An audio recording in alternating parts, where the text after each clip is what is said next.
Welcome to study with पूजा। जैसा कि हम लोग यहाँ पर पॉलिटी का अध्ययन कर रहे हैं, पॉलिटी में भी हम लोग भाग 5 का अध्ययन कर रहे हैं।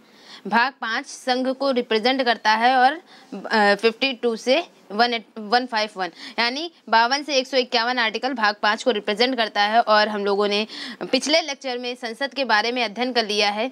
संसद के बारे में हम लोगों ने पूरा डीप नॉलेज, पूरा डीप में अध्ययन किया।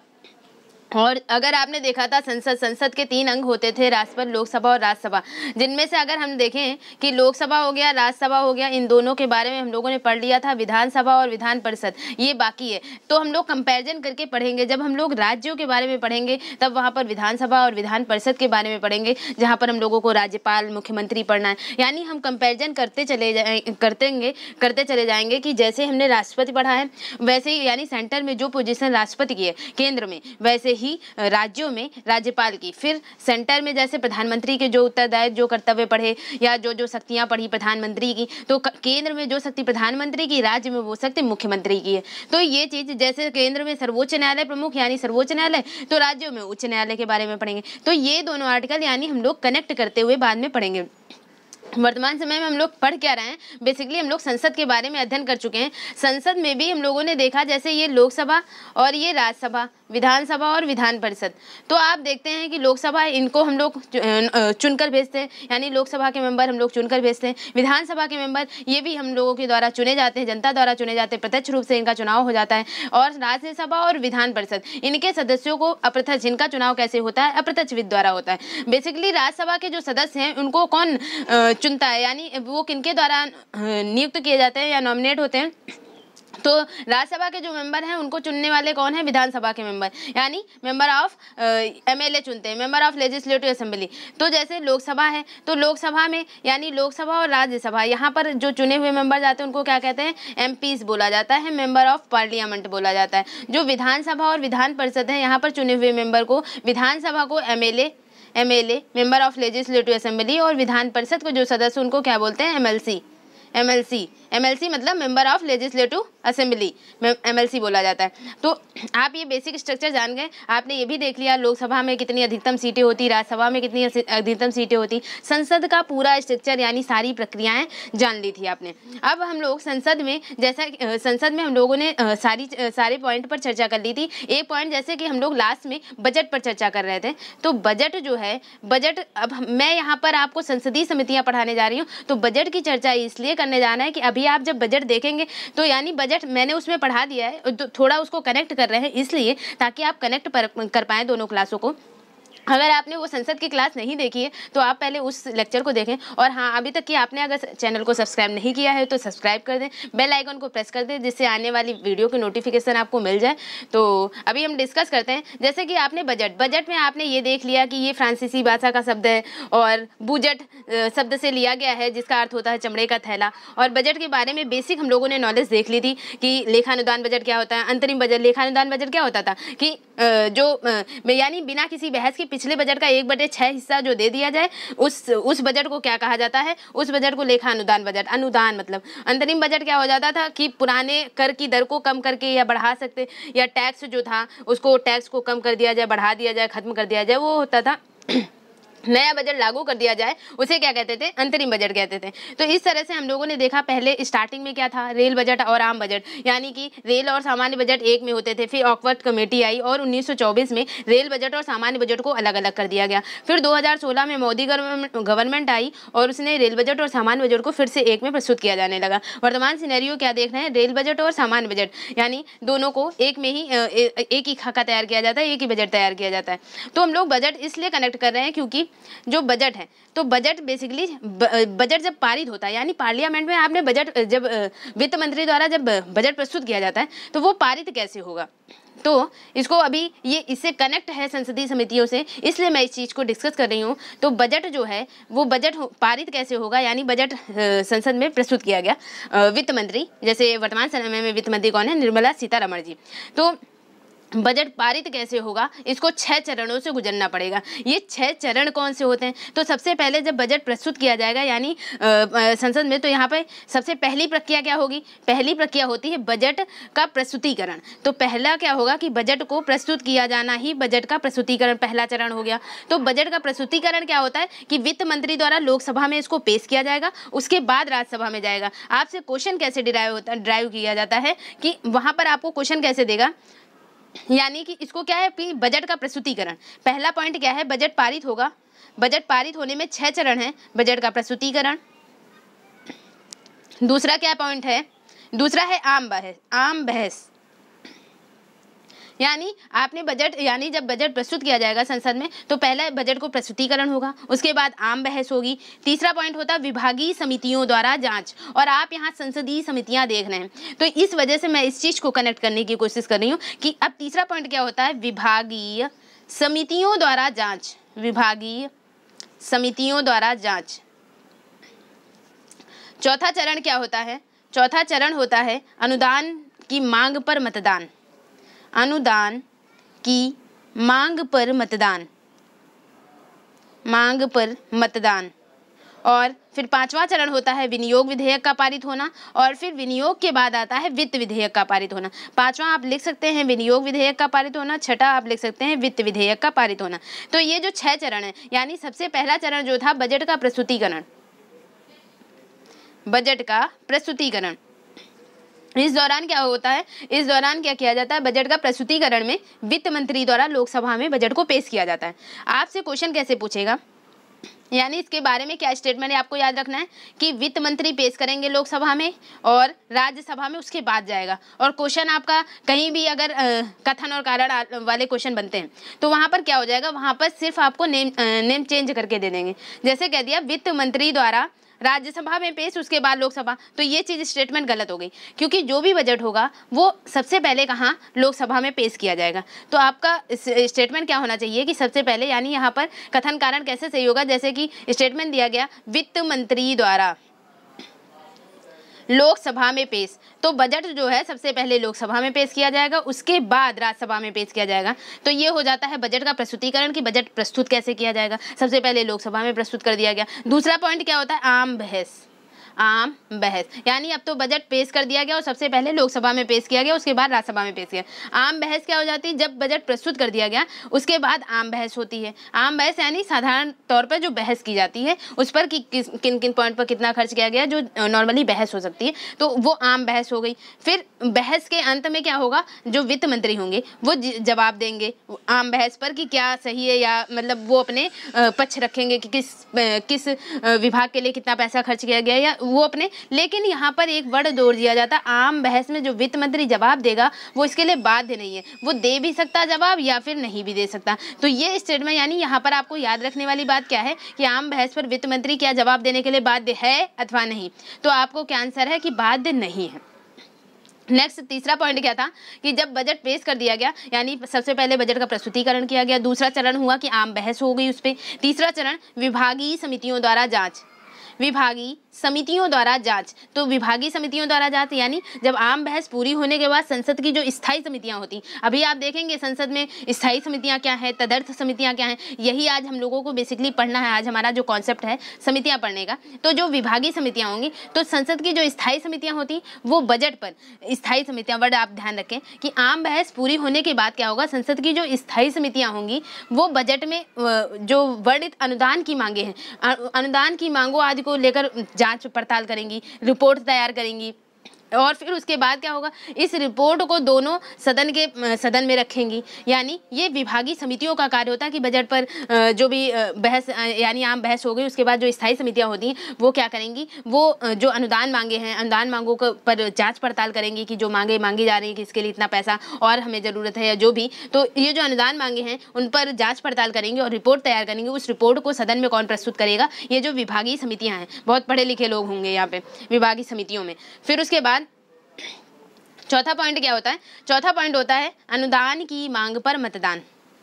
चौथा पॉइंट क्या होगा? अनुदान की मांग पर मतदान। मांग पर मतदान। तो यहाँ पर क्या होगा? तो यहाँ पर तीसरा पॉइंट क्या हो जाता है, चौथा पॉइंट क्या हो जाता है, यानी कि आपने देख लिया कि पहला है बजट को प्रस्तुत कर दिया, बजट को प्रस्तुत करने के बाद दूसरा पॉइंट यानी दूसरा चरण हुआ आम बहस हुई, तीसरा पॉइंट हुआ विभागीय समितियों द्वारा जांच हो गई, और चौथा पॉइंट क्या हुआ, अनुदान मांगों पर मतदान। तो अनुदान की मांगों पर मतदान, इसमें क्या हो जाता है, जब पूर्ण मतदान करा लिया जाता, पूर्ण मतदान के बाद जो एक मांग है वो सरकार द्वारा मतलब धनराशि मांगने हेतु धनराशि एक मतलब अनुदान मतलब दान मांगना कुछ, तो ये क्या होगा, सरकार द्वारा एक मांग मांगे मतलब पूर्ण मतदान के बाद एक मांग जो होगी वो सरकार द्वारा धनराशि मांगने हेतु अनुदान बन जाती है। तो इसको क्या कहा जाता है, अनुदान की मांग। तो यहाँ पर अनुदान के लिए मतदान जो करेंगे, अनुदान के लिए मतदान सिर्फ लोकसभा के सदस्य करेंगे, यानी लोकसभा में अनुदान की मांग पर मतदान जो होगा कि देना है पैसा कि नहीं अनुदान की मांग पर, तो मतदान जो होगा वो सिर्फ लोकसभा में होगा, राज्यसभा में नहीं। तो कुछ जैसे लोकसभा में जो सदस्य होते हैं वो सरकार द्वारा की गई मांगों पर क्या करेंगे, कटौती के लिए प्रस्ताव लाएंगे, क्योंकि लोकसभा में मतदान हो रहा अनुदान की मांग पर, अनुदान कौन मांगेगा, सरकार मांगेगी। कुछ सरकार द्वारा धनराशि मांगने हेतु जो मांग की जाती है उसे अनुदान की मांग कहते हैं। फिर सरकार ने अनुदान की मांग की और उसके लिए मतदान सिर्फ लोकसभा में होगा, तो लोकसभा के सदस्य इसके लिए क्या करेंगे, अनुदान की मांग के लिए कुछ कटौती लाएंगे। तो लोकसभा में जो सदस्य हैं वो सरकार द्वारा मांगी गई जो की गई मांगे हैं उन पर कटौती प्रस्ताव लाती है। ये कटौती भी 3 तरह की होती है, अभी आप सब समझने वाले हैं, आप सुनते जाएं।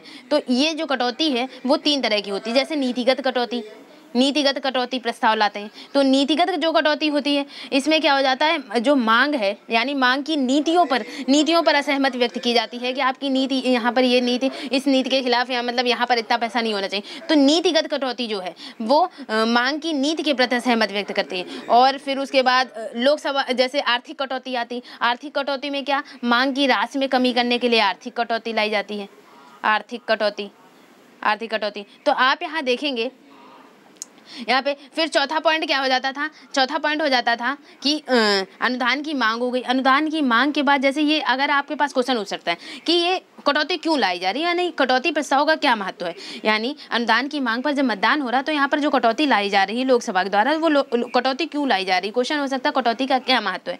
तो जो अनुदान मांगों पर एक तरह से चर्चा कराने का, जो चर्चा का अवसर, उत्तरदायी सरकार के सिद्धांत को स्थापित करना, तो ये कटौती का क्या महत्व होता है कि अनुदान मांगों पर चर्चा हो जाए और चर्चा का अवसर उपलब्ध करा देती है। उत्तरदायी जो सरकार है, उत्तरदायी सरकार के सिद्धांत को स्थापित करना कटौती प्रस्ताव का महत्व होता है।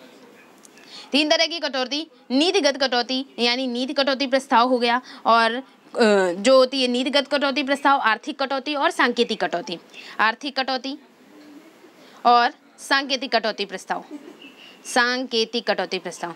तो नीतिगत जो कटौती है यानी नीतिगत कटौती प्रस्ताव, उसमें क्या कहा जाता है, उसमें कहा जाता है मांग में 1 रुपए की कमी, तो नीतिगत कटौती।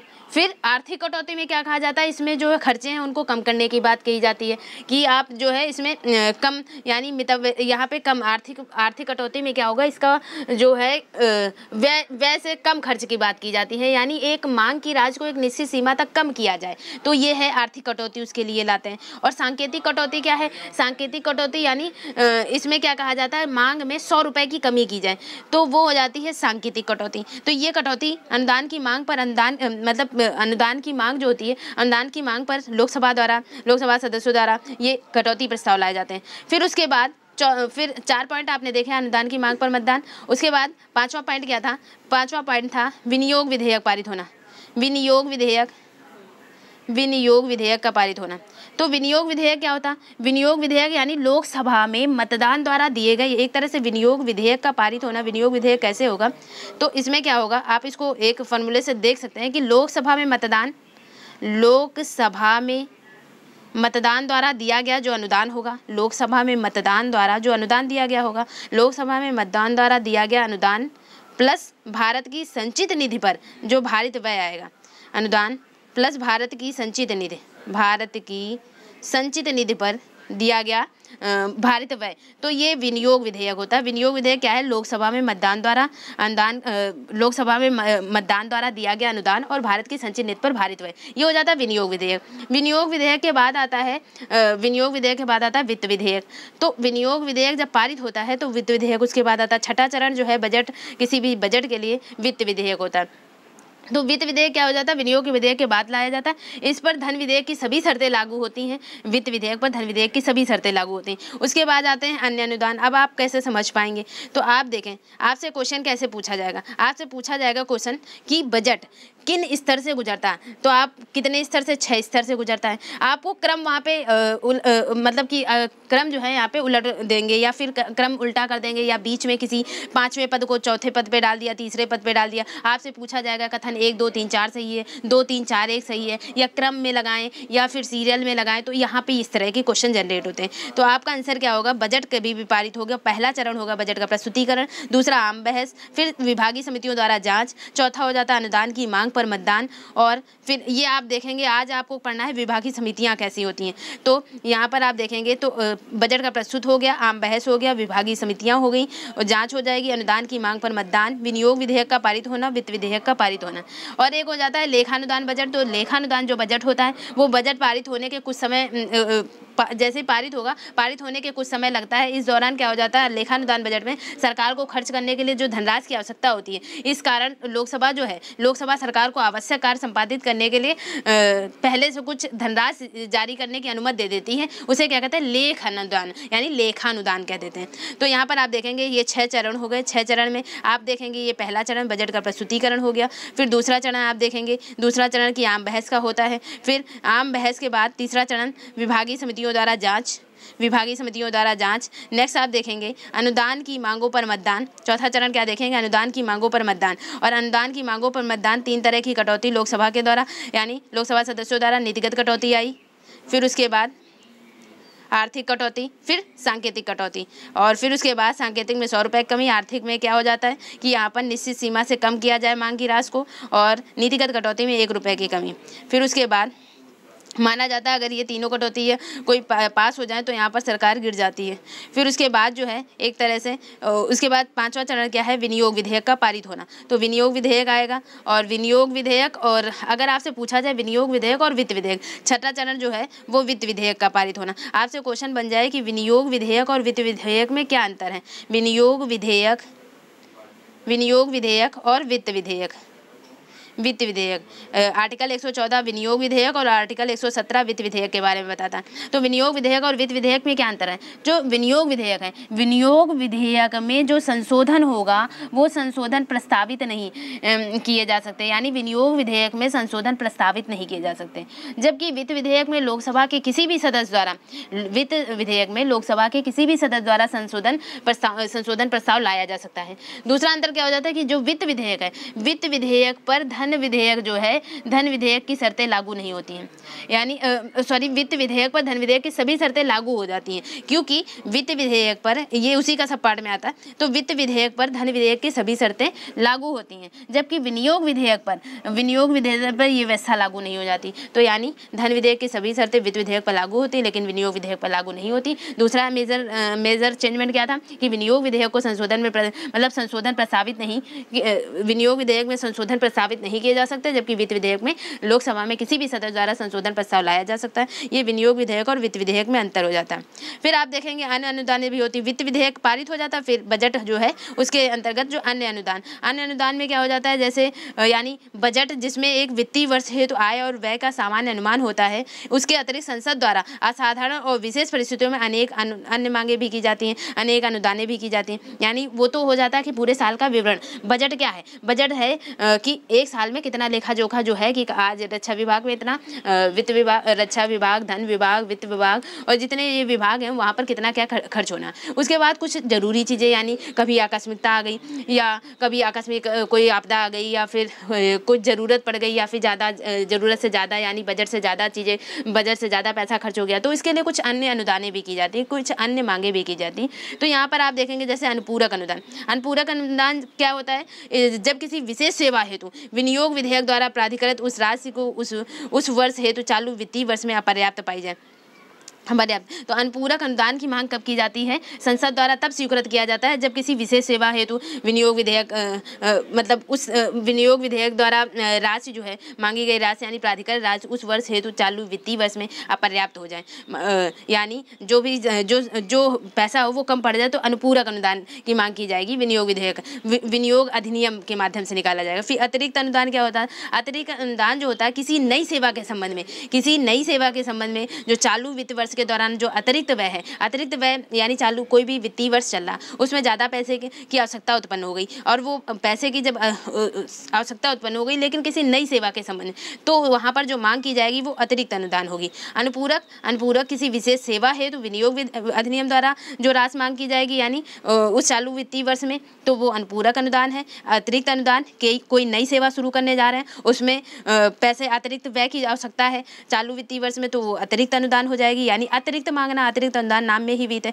फिर अधिक अनुदान यानी निर्धारित रकम से ज़्यादा रकम खर्च हो जाए, तो यानी इतना पैसा इस काम के लिए इतना पैसा दिया गया था, यानी बजट में इतना पैसा था और उससे ज़्यादा धनराशि खत्म हो जाए, तो यहाँ पे निर्धारित रकम से ज़्यादा रकम व्यय हो जाती है, तो उसे अधिक अनुदान की मांग कहा जाता है।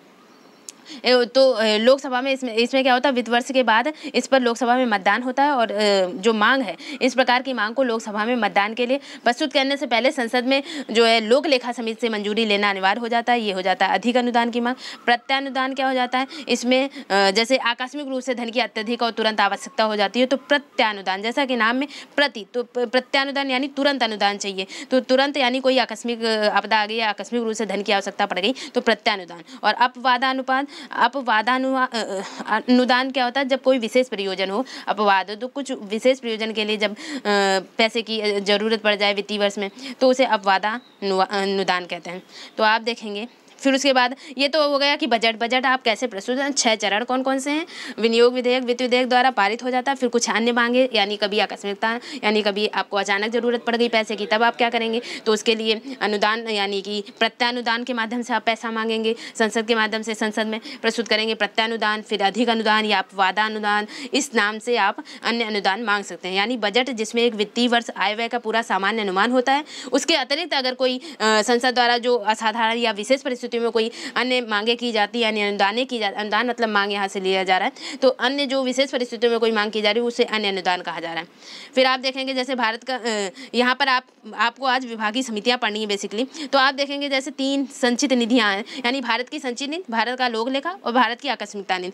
3 जो ये विभाग हैं, ये 3 प्रकार की निधि हैं, खजाने हैं। यानी भारत के संविधान में सरकार द्वारा जो 3 प्रकार की निधि यानी निधियाँ हैं, निधि जिनसे पैसा निकाला जा सकता है। तो पैसा किनसे निकाला जाए, यानी बजट में अगर ये सारी मांगे हो रही थी, अनुदान मांग, अनुपूरक मांग या किसी बजट के लिए जो पैसा आ रहा, वो कहाँ से आएगा, तो वो 3 विभाग हैं, यानी 3 निधि हैं, 3 खजाने हैं। तो यहाँ पर आप 3 खजाने कौन कौन से, भारत की संचित निधि, भारत का लोक लेखा और भारत की आकस्मिकता निधि, यहीं से ये 3 निधि जो है 3 प्रकार की निधि हैं। और भारत की संचित निधि से यानी सभी प्रकार के जितने राजस्व हो गए, भारत सरकार के सभी राजस्व हो गए, जितने भुगतान और जमा की गई, उधार ली गई जो भी धनराशियाँ हैं, राजकोष विधेयक है, ऋण विधेयक है, आर्थोपाय अग्रिम और जारी केंद्र सरकार द्वारा लिए गए सभी ऋण हैं, वो सब कहाँ से अदा किए जाएंगे, वो सब भारत की संचित निधि से दिए जाएंगे, यहाँ से पैसा हो गया। और दूसरा क्या होता है, लोक लेखा, भारत का लोक लेखा समिति। तो भारत का लोक लेखा जैसे कि न्यायिक जमा खाता, बचत बैंक, विभागीय जमा, इस लेखे में यानी जो अन्य सार्वजनिक हैं, इनके अलावा भारत की संचित निधि के अलावा मतलब कि उस विभाग के अलावा जो जैसे भारत सरकार हो गया, भारत सरकार द्वारा सभी राजस्व, ऋण अदायगी के लिए जो ऋण पुनर्अदायगी सरकार द्वारा प्राप्त धनराशि होगी, वो भारत की संचित निधि का भाग होती है। लेकिन भारत की लोक लेखा जो अन्य सार्वजनिक धन हो गया, अन्य सार्वजनिक धन की संचित निधि से ऋण के अलावा, तो वो भारत सरकार या उसके लिए भारत के लोक लेखा से ऋण लिया जाता है, तो वो हो गया लोक लेखा। जैसे कहाँ के लिए, जैसे जमा हो गया, न्यायिक हो गया, जमा बचत बैंक जमा, विभागीय जमा। भारत की आकस्मिकता निधि, तो ये उस समय यहाँ से पैसा निकाला जाता है जब कभी आकस्मिक जरूरत पड़ जाए, तो यानी कोई आपदा आ जाए, कोई कुछ आ जाए, तो यहाँ पर आकस्मिक निधि से यानी संविधान संसद को भारत की आकस्मिकता निधि के गठन की अनुमति देता है। इसमें समय समय पर कानून बनाकर विधि द्वारा निर्धारित निधियाँ प्राप्त की जाती हैं और संसद द्वारा भारत की आकस्मिक निधि अधिनियम, एक अधिनियम बना दिया गया, भारत की आकस्मिक निधि अधिनियम 1950। इसके माध्यम से क्या हो रहा है, इसके माध्यम से इस निधि जो है वो राष्ट्रपति और वित्त सचिव द्वारा रखा जाता है। यानी भारत की आकस्मिक निधि अधिनियम 1950 शुरू हुआ। निधि को राष्ट्रपति की ओर से वित्त सचिव द्वारा रखा जाता है। यह निधि जो है राष्ट्रपति के अधिकार में रहती है और वह किसी अप्रत्याशित व्यय को अग्रिम दे सकता है। इसके बाद संसद द्वारा प्राधिकृत करवाया जाता है और भारत के लोक लेखा की तरह इसे कार्यकारी प्रक्रिया में संचालित किया जाता है। ये तो आपने देखा बजट।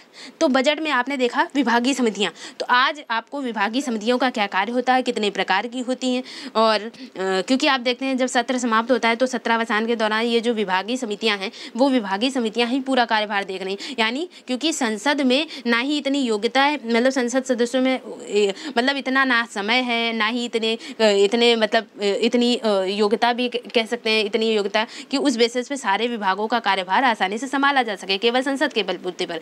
तो इसके लिए क्या बना दिया जाता है, इसके लिए समितियां बना दी जाती हैं जो कार्य जो जैसे लोक लेखा समिति हो गई, प्राक्कलन समिति हो गई, ये सारी समितियां क्या करेंगी, ये सारी समितियां जितना कुछ कार्यभार होता है इन सारे कार्यों का संचालन का जो जांच पड़ताल, कहाँ कितना पैसा देना, ये सारा काम जो है वो विभागीय समितियों का ही होता है। अब हम लोग बेसिकली संसदीय समितियों के बारे में देखते हैं। तो आपने जो अभी आपने बजट देख लिया, तो बजट से जो आपका यानी छूटा हुआ भाग था, संसद में जो अनकम्प्लीट भाग रह गया था, यानी बजट की प्रक्रिया कैसे थी कि कैसे बजट जो है वो 6 चरणों से गुजरता है, वो एक बहुत इंपॉर्टेंट क्वेश्चन का आपने अध्ययन कर लिया। और आप ये समझ सकते हैं कि वो कई बार पूछा गया क्वेश्चन है कि जो बजट है यानी 1 2 3 4 2 3 4 1 इस तरह से भाग दे दिए जाते हैं कि बजट कैसे प्रस्तुत किया जाता है, किन किन चरणों में। तो उनका क्रमबद्ध आपको जानना बहुत आवश्यक था, इसलिए वो चीज़ बताई गई। अब उसके बाद अब आप यहाँ पे विभागीय यानी संसदीय समितियों के बारे में अध्ययन करने जा रहे हैं। संसदीय समितियां बेसिकली आर्टिकल कौन सा है, तो किस आर्टिकल में यानी संसदीय समितियों का उल्लेख किया गया है, तो 118 आर्टिकल। 118 आर्टिकल में अगर आप देखेंगे तो उसमें लिखा होगा 118 आर्टिकल, जैसे प्रक्रिया के नियम, प्रोसीजर यानी साधारण प्रक्रिया यानी प्रक्रिया के नियम 118। तो 118 आर्टिकल के अंतर्गत जो संसदीय समितियां पढ़ रहे हैं वो आर्टिकल 118 के अंतर्गत आती। संसदीय समितियां क्या है, विधायिका का भाग है। विधायिका यानी कानून बनाने संबंधी, तो विधायिका का एक तरह से भाग है संसदीय समितियां। और ये क्या है, यानी संसद जो है, अगर कहा जाता है संसद जो अपने कार्य इन्हीं समितियों के माध्यम से करती है, संसदीय समितियों के माध्यम से ही संसद अपने कार्य करती है। क्योंकि संसद जो है वो इतना भारी भरकम एक संस्था है। एक संसद क्या है, उसमें 545 मेंबर जा रहे हैं, फिर लोकसभा से, फिर राज्यसभा से। तो आप देख रहे हैं इतनी भारी भरकम संस्था है कि वो अपने समक्ष जितने भी विषय लाए गए उन विषयों को प्रभावशाली ढंग से उसका स्वयं निष्पादन नहीं कर पाएगी। और यानी कि इतने मेंबर हैं तो इतने मेंबर की सभी यानी समितियां क्यों बनाई जाती, आप देखते हैं कि प्रभावकारी ढंग से स्वयं निष्पादन नहीं कर सकती। क्योंकि अगर 545 लोकसभा में, 245 राज्यसभा में, और जब ज़्यादा लोग होंगे तो कोई भी विभाग हो गया या किसी भी विभाग पर मत लेने के लिए उनको बहुत ज़्यादा टाइम लग जाएगा कि ये बात सही है या गलत, क्योंकि ज़्यादा लोगों की राय यहाँ चाहिए। इसीलिए छोटे छोटे भाग यानी कुछ लोगों की 15 से 20 लोगों की समितियाँ बना दी जाती, 30 लोगों की यानी 25 से 30 लोगों की समितियाँ बना दी जाती। एक समिति 25 से 30 लोगों की बना दी गई। अब वो क्या है, ये अब क्योंकि ये 25 से 30 या यहाँ पर क्या होगा, कार्यों का डिवीज़न हो जाएगा, यानी कम लोग रहेंगे तो कम लोग जल्दी अपना डिसीजन ले लेंगे। तो यहाँ पर छोटा छोटा यानी छोटी छोटी समितियाँ बना दी जाती कि पर्टिकुलर उस विभाग को ये समितियाँ देख ले। तो यहाँ पर एक तरह से उत्तरदायित्व भी हो जाता है और ये अपने कार्यों का अच्छे से निर्वहन भी कर लेती है, इसलिए समितियां बना दी जाती हैं। तो आप देखेंगे तो आप क्या कहेंगे कि संसद क्यों नहीं बना रही कानून नियम, यानी संसद आप देख रहे हैं और सारे संशोधन और नियम सारा कुछ चेंज कर रही है, लेकिन जो ये विभाग हैं इन विभागों में क्योंकि ये इतनी ज़्यादा भारी भरकम संस्था है कि वो प्रभावकारी ढंग से स्वयं निष्पादन नहीं कर सकती है, इसलिए क्या समितियाँ बना दी जाती हैं। और संसद के कार्य भी इतने सारे हैं, कई प्रकार के हैं, जटिल हैं, वृहद हैं, तो इनके पास ना तो समय है और ना ही इतनी विशेषज्ञता है कि वो उस पर्टिकुलर विभाग की इतनी गहन जांच करें, जांच पड़ताल करें और रिपोर्ट प्रस्तुत करें। तो आप देखेंगे कि जो समितियां हैं, यानी अगर समितियों को देखा जाए तो 2 तरह की समितियां होती हैं। यानी अगर समितियों का जो गठन है, गठन, कार्यकाल और कार्य, इनके बारे में संविधान में अगर देखा जाए तो संविधान में ये जो समितियां हैं इन समितियों को गठन, कार्यकाल और कार्यों आदि के बारे में कोई प्रावधान नहीं दिया गया है। लेकिन जो इन सभी मामलों में संसद के जो दोनों सदन हैं वो दोनों सदनों के नियम ही प्रभावी हो जाते हैं। इस प्रकार जो संसदीय समितियाँ हैं उनको जो संसदीय समितियाँ उनको 2 भागों में बांटा जाता है। ये बेसिकली संसद की जो समितियाँ हैं वो 2 भागों में कौन से संसदीय समितियां, तो इसके 2 पार्ट आप कर दें कि कुछ स्थायी समितियां हैं, कुछ अस्थायी समितियां हैं। कुछ स्थायी यानी परमानेंट, जो हमेशा बना दी गई हैं एक बार 1950 में, उसके बाद हमेशा से वो बनी हुई हैं, वो स्थायी समितियां हो जाती हैं, यानी उनका वो विघटन नहीं होंगी, वो स्थायी समितियां कंटिन्यू रहेंगी, विघटन नहीं होगा इनका। और कुछ अस्थायी समितियां या तदर्थ समितियां हो जाती हैं। अस्थायी समितियां यानी समय समय पर इनकी जब जरूरत होगी, मांग और आवश्यकता होगी, तभी ये अस्थायी समितियां बना दी जाती हैं। कुछ पर्टिकुलर विशेष प्रयोजन को संपन्न करने के लिए ये इन अस्थायी समितियों का गठन कर दिया जाता है।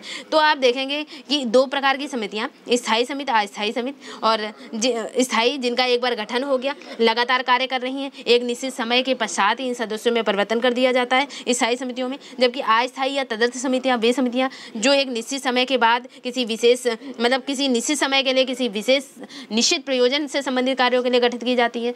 और जब जैसे लोकसभा हो गया, राज्यसभा, लोकसभा और राज्यसभा यानी अस्थायी समितियाँ हो गई, इसमें लोकसभा राज्यसभा दोनों के सदस्य होते हैं। और जिन्हें क्या कहा जाता है, इन्हें जो अस्थायी समितियाँ यानी इन्हें जेपीसी भी कहा जाता है, जॉइंट पार्लियामेंट कमेटी, क्योंकि इसमें लोकसभा और राज्यसभा दोनों के सदस्य होते हैं, इसलिए जेपीसी यानी जॉइंट पार्लियामेंट कमेटी भी कहा जाता है। और अगर आप देखेंगे कि इसे प्रवर समिति भी कहा जाता है, प्रवर समिति। इसमें जो सबसे ज़्यादा महत्वपूर्ण समितियों में सबसे ज़्यादा महत्वपूर्ण जो समितियाँ होती हैं वो वित्तीय समितियाँ होती हैं। वित्त के मामले से, धन के मामले से जो संबंधित समितियाँ होती हैं वो सबसे महत्वपूर्ण समितियाँ कौन सी होती हैं? वित्तीय समितियाँ हो जाती हैं। उनमें से हम लोग जो सबसे पहले अब हम लोग पढ़ने जा रहे हैं कि अब आप यहाँ पे देख लें। अब इस चीज़ को समझने के बाद आप बेसिकली तुरंत अच्छे से कनेक्ट कर पाएंगे कि यहाँ पर आप देखेंगे कि संसदीय समितियां क्या हैं। तो आप देखेंगे संसद द्वारा नियुक्त और निर्वाचित होती हैं। इसमें लोकसभा अध्यक्ष और सभापति द्वारा नामित होते हैं। यानी ये जो समितियां बनाई जा रही, चाहे वो प्राक्कलन हो, लोक लेखा हो, तो ये जो समितियां होती हैं उनमें इन समितियों का अध्यक्ष कौन होता है? जैसे लोकसभा अध्यक्ष होता है, राज्यसभा में हो गई तो राज्यसभा की कोई समिति बनाई गई तो उसका सभापति होता है अध्यक्ष। तो ये जो अध्यक्ष जो नियुक्त करेगा इन समितियों को वही इसका अध्यक्ष हो जाता है और उन्हीं के निर्देशानुसार ये कार्य करेंगी। अगर ये अध्यक्ष और सभापति अगर इनको नियुक्त कर रहे हैं, उन्हीं के निर्देश से काम कर रहे हैं, तो जो भी रिपोर्ट प्रस्तुत करेंगे उन्हीं को सौंपेंगी। और इसमें से आप देखेंगे जैसे जिसका एक सचिवालय होता, सचिवालय आपने देखा, सचिवालय जो होता है विभाग हो गया जिसकी व्यवस्था क्या होता है? लोकसभा और राज्यसभा का सचिवालय करता है। इसका एक सचिवालय होता है जिसकी व्यवस्था लोकसभा और राज्यसभा का सचिवालय करता है। तो सचिवालय के बारे में आपने देखा, इसका प्रमुख जो होता था महासचिव होता था और एक आईएएस विभाग का अधिकारी जो होता था वो महासचिव नियुक्त किया जाता था। तो यहाँ पर आप देखेंगे ये जो समितियाँ हैं और फिर ये समितियों यानी सचिवालय का जो गठन है, सचिवालय एक सचिवालय होगा, उसका किस आर्टिकल में उल्लेख है? तो आर्टिकल 98, आर्टिकल 98 में सचिवालय का उल्लेख मिलता है। तो आप देखेंगे कुछ ये तो हो जाती हैं समितियाँ। यानी क्यों संसदीय समिति क्या है? संसदीय समितियाँ क्या है कि लोकसभा अध्यक्ष और सभापति द्वारा यानी राज्यसभा के सभापति या लोकसभा अध्यक्ष द्वारा जो नामित की जा रही, निर्देशित की जा रही और उनको कार्यभार अपना सौंप रही, यानी उनको अपनी रिपोर्ट सौंप रही है, जिनमें से एक सचिवालय हो रहा है जो लोकसभा या राज्यसभा का सचिवालय यानी जिसकी व्यवस्था जो करता है वो लोकसभा या राज्यसभा का सचिवालय कर देता है। और फिर उसके बाद आप देखेंगे वर्गीकरण, यानी आप बहुत बेसिकली आप बहुत अच्छे से समझें, दो तरह की होती हैं, स्थायी और अस्थायी। अस्थायी को क्या कह रहे हैं? स्थायी समितियां तथा तदर्थ समितियां। तदर्थ को और किस नाम से जाना जाता है? अस्थायी समितियां। तो स्थायी प्रकृति की यानी ये कभी विघटित नहीं होंगी, हमेशा यानी ये समय के अनुसार यानी निश्चित समय अंतराल के पश्चात इनके सदस्यों में परिवर्तन कर दिया जाएगा। जबकि अस्थायी में विशेष कार्य और निश्चित समय या प्रयोजन के लिए, कुछ निश्चित समय और विशेष कार्य के प्रयोजन के लिए गठित की जाती है। तो जो स्थायी समितियां होती हैं, स्थायी समितियों में सबसे महत्वपूर्ण समितियां जो हैं वित्त समितियां होती हैं। जैसे लोक लेखा समिति हो गई, प्राक्कलन समिति हो गई। लोक लेखा समिति को पीएसी कहते हैं। पीएसी क्या होता है? Public accountant committee. तो पब्लिक अकाउंटेंट कमेटी यानी लोक लेखा समिति, तो पीएसी हो गया, इसको क्या कहेंगे? पीएसी। और प्राक्कलन समिति हो गया, तो आप देखेंगे ये वित्त समिति यानी वित्त समितियां यानी धन से, वित्त से संबंधित है। लोक लेखा समिति, प्राक्कलन समिति, ये स्थायी समितियां हैं। तो आप पहले देख लें स्थायी समितियां कौन कौन सी। फिर आप देखेंगे विभागीय स्थायी समितियां। विभागीय स्थायी समितियां यानी 24 विभागीय स्थायी समितियां होती हैं। वो स्थायी समितियां यानी कुछ जैसे लोकसभा और राज्यसभा के लिए डिवाइड होते हैं कुछ कार्य। तो अभी आप देखेंगे इनके बारे में जो आप ऊपर देख रहे हैं। फिर उसके बाद कुछ तदर्थ समितियां होती हैं। तदर्थ समितियां भी 2 भागों में होती हैं। तदर्थ समितियों को 2 भागों में बांटा जाता है, जांच समिति और सलाहकार समिति। तो जांच समिति और सलाहकार यानी तदर्थ जो अस्थायी समिति उनको 2 भाग, जांच समिति और जांच समिति और सलाहकार समिति। तो बेसिकली सलाहकार क्या करेगा, यानी कोई विभाग बना और उस विभाग पर कोई भी यानी जो बजट या जांच वाँच की जा रही है वहाँ पर जो सलाह देने का कार्य करेंगे वो सलाहकार समिति बना देंगे। तदर्थ समितियों के 2 भाग, सलाहकार समितियाँ होती हैं और जांच समिति जो बनाए गए यानी विभागों के लिए जो भी विवरण सौंपा जाएगा उनकी जाँच जो करेंगे, यानी बजट में जो भी चीज़ें रखी गई या जो भी इसके लिए पैसा वैसा आया तो यहाँ पर क्या करेंगे, ये जाँच करने का काम जाँच समितियाँ करेंगी। तो आप देखेंगे जाँच समितियों का गठन समय समय पर किया जाता है। इसके लिए दोनों सदनों में से किसी के भी द्वारा इस आशय का प्रस्ताव स्वीकार किया जा सकता है। यानी लोकसभा या राज्यसभा कोई भी ये जांच समिति का गठन किया जा सकता है। यहाँ पर आप देखेंगे इनके अध्यक्ष कौन होंगे। लोकसभा से ये जांच समिति गठित की जाएगी किसी प्रतिवेदन तैयार करने के, तो लोकसभा अध्यक्ष होगा, और राज्यसभा के लिए तो राज्यसभा सभापति होगा। तो जैसे कि कोई भी विशेष अभिभाषण हो गया। तदर्थ समितियां या अस्थायी समितियां आपने देख लिया दो तरह की हैं, यानी जांच समिति और सलाहकार समिति। जांच समिति क्या है, इसका गठन जो है समय समय पर किया जा रहा है। दोनों सदनों में से किसी के भी द्वारा ये आशय प्रस्ताव यानी आ सकता है, प्रस्ताव स्वीकार किया जा सकता है लोकसभा या राज्यसभा द्वारा। और इसका कार्य क्या हो जाता है, इसका कार्य जो विनिर्दिष्ट विषय हैं उन पर जाँच करना, और जाँच करने के बाद जो प्रतिवेदन तैयार करने के लिए लोकसभा अध्यक्ष या सभापति द्वारा इनका गठन किया जाता है। तो ये हो जाती है जाँच समितियाँ। दूसरा क्या था, सलाहकार समिति। तो सलाहकार समिति बेसिकली क्या होती है, सलाहकार समितियाँ जो होती हैं ये इन्हें ये जो विधेयकों के लिए गठित प्रवर समितियां हो जाती है। सलाहकार समिति क्या हो जाती है, सलाहकार समिति गठित यानी प्रवर या संयुक्त समितियां सम्मिलित होती हैं इनमें, और इनका कार्य क्या हो जाता है, इनका गठन जो होता है किसी विशेष विधेयक के बारे में विशेष करना। जब किसी विशेष विधेयक के बारे में विचार करने के लिए किसकी कौन सी समितियां गठित की जाती हैं, तो सलाहकार समितियां। ये समितियां अन्य तदर्थ समितियों से इस अर्थ में भिन्न होती हैं कि ये विधेयकों से ही संबंधित होती हैं, और इनके द्वारा जो कार्य होते हैं, कार्य पद्धति अपनाई जाती है, वो कार्य पद्धति जो है वो कार्य पद्धति के नियमों तथा लोकसभा अध्यक्ष और सभापति के निर्देशों से उल्लिखित होता है। यानी जो सलाहकार होती है, सलाहकार समिति, तो आपको माइंड मेकअप क्या करना, ये एक तरह से कोई विशेष विधेयक हो गया, उस विधेयक के बारे में विचार करेंगे और अपने प्रतिवेदन देंगी। तो प्रतिवेदन देने के लिए इनकी नियुक्ति की जाती है सलाहकार, यानी ये सलाह देने का काम कर रही हैं। तो ये सलाहकार समितियां हो जाती हैं। तो बेसिकली अब हमें पढ़ना क्या है, जो स्थायी समितियां हैं, स्थायी समितियों में सबसे इंपॉर्टेंट जो रोल अदा करती है वित्त समितियां होती हैं। तो वित्त समितियां यानी जैसे लोक लेखा समिति हो गई। पहली क्या है वित्त समिति, जैसे लोक लेखा समिति। लोक लेखा समिति यानी पीएसी, पब्लिक अकाउंटेंट कमेटी। तो जो लोक लेखा समिति, जो हम इतनी देर से यानी समितियों की बात कर रहे हैं, तो ये जो समितियां हैं, इनका जो भारत में यानी समिति प्रणाली का विकास कहा जाए तो प्राचीन काल से हो गया था। भारत में समिति प्रणाली जो है वो समिति प्रणाली प्राचीन काल से हो गई थी, लेकिन वर्तमान काल में देखा जाए तो वर्तमान काल में इसका विकास जो है वो 1919 का जो मॉन्टेग्यू चेम्सफोर्ड सुधार अधिनियम है, यानी वर्तमान काल में 1919 का जो मॉन्टेग्यू चेम्सफोर्ड सुधार अधिनियम, यानी मॉन्टेग्यू चेम्सफोर्ड सुधार अधिनियम 1919, उसमें उसके माध्यम से लाया गया। यानी वर्तमान काल में इसका विकास जो है वो 1919 के मॉन्टेग्यू चेम्सफोर्ड सुधार अधिनियम के द्वारा हुआ। और संविधान जब लागू हुआ तो लागू होने के बाद जो संसदीय समितियां एक प्रकार से जो लघु संसद का कार्य करने लगी, एक तरह से लघु संसद का कार्यभार क्या करने लगी, ये जो संसदीय समितियां हैं, क्योंकि एक तरह से मतलब मेजर ज़्यादा काम तो संसद द्वारा ही हो रहा है, लेकिन जो एक तरह से लघु संसद का काम कर रही है वो समितियां कर रही हैं। नियम कानूनों की जांच पड़ताल करना, उनको फॉलो यानी कि इम्प्लीमेंट कराने का काम। तो ये सारा काम, योजनाएं हैं, कोई भी योजनाएं बन रही हैं उनको ज़मीनी स्तर पर उतारने का काम, ये सारा काम कौन कर रहा है? क्योंकि कोई भी आप देखते हो, कोई भी संसद या सांसद, कोई भी ये यानी कि पार्लियामेंट का कोई सांसद ये इन कार्यों को संपन्न कराने नहीं जाता। ये बेसिकली एक समितियाँ बना दी जाती हैं। उन समितियों को ये समितियाँ क्या करती, देख रेख करती हैं कौन सी योजना कितना ज़मीनी स्तर पर सही सफल साबित हो रही है, कितना नहीं। तो ये सारा काम कौन है, ये समितियां कर रही हैं। तो ये समितियां जो है इन्हें लघु संसद का रूप कहा गया। और अगर देखा जाए जो संसदीय समितियां हैं वो किस आर्टिकल के द्वारा बताई गई हैं, तो आर्टिकल 118(1) में इनका उल्लेख किया गया है। और ये क्या करती हैं, ये कार्य संचालन के इनका कार्य जो होता है, जैसे कोई प्रक्रिया है, कार्य है, उनको संचालन करने का काम जो है वो समितियाँ कर रही हैं। तो स्थायी समितियों में आपने देखा कि जो पहली है वो लोक लेखा समिति है। तो लोक लेखा समिति बेसिकली क्या है, तो लोक लेखा समिति जो है वो यानी लोक लेखा समिति को अगर नाम दिया जाए कि अगर दो तरह की होती हैं, अगर आप देखेंगे तो अभी आप लोक लेखा के बाद अगर देखेंगे प्राक्कलन समिति होती है। तो लोक लेखा यानी पब्लिक अकाउंटेंट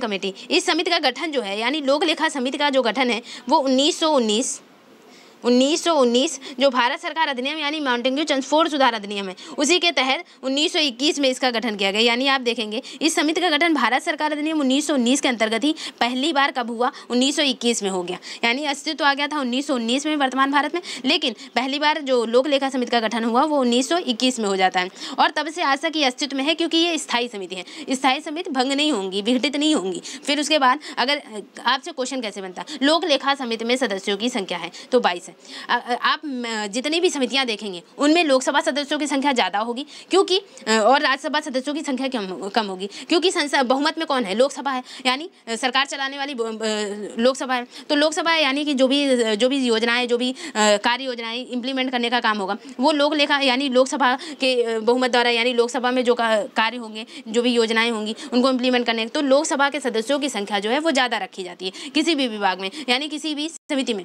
तो आप देखेंगे लोक लेखा समिति है तो इसमें से अगर 22 सदस्य हैं, 22 सदस्यों में से 15 लोकसभा से और 7 राज्यसभा से। जहाँ पर 25 सदस्य आप देखेंगे तो अगर आप देखेंगे 30 सदस्य हैं कहीं पर किसी विभाग में तो 20 सदस्य लोकसभा से, 10 राज्यसभा से।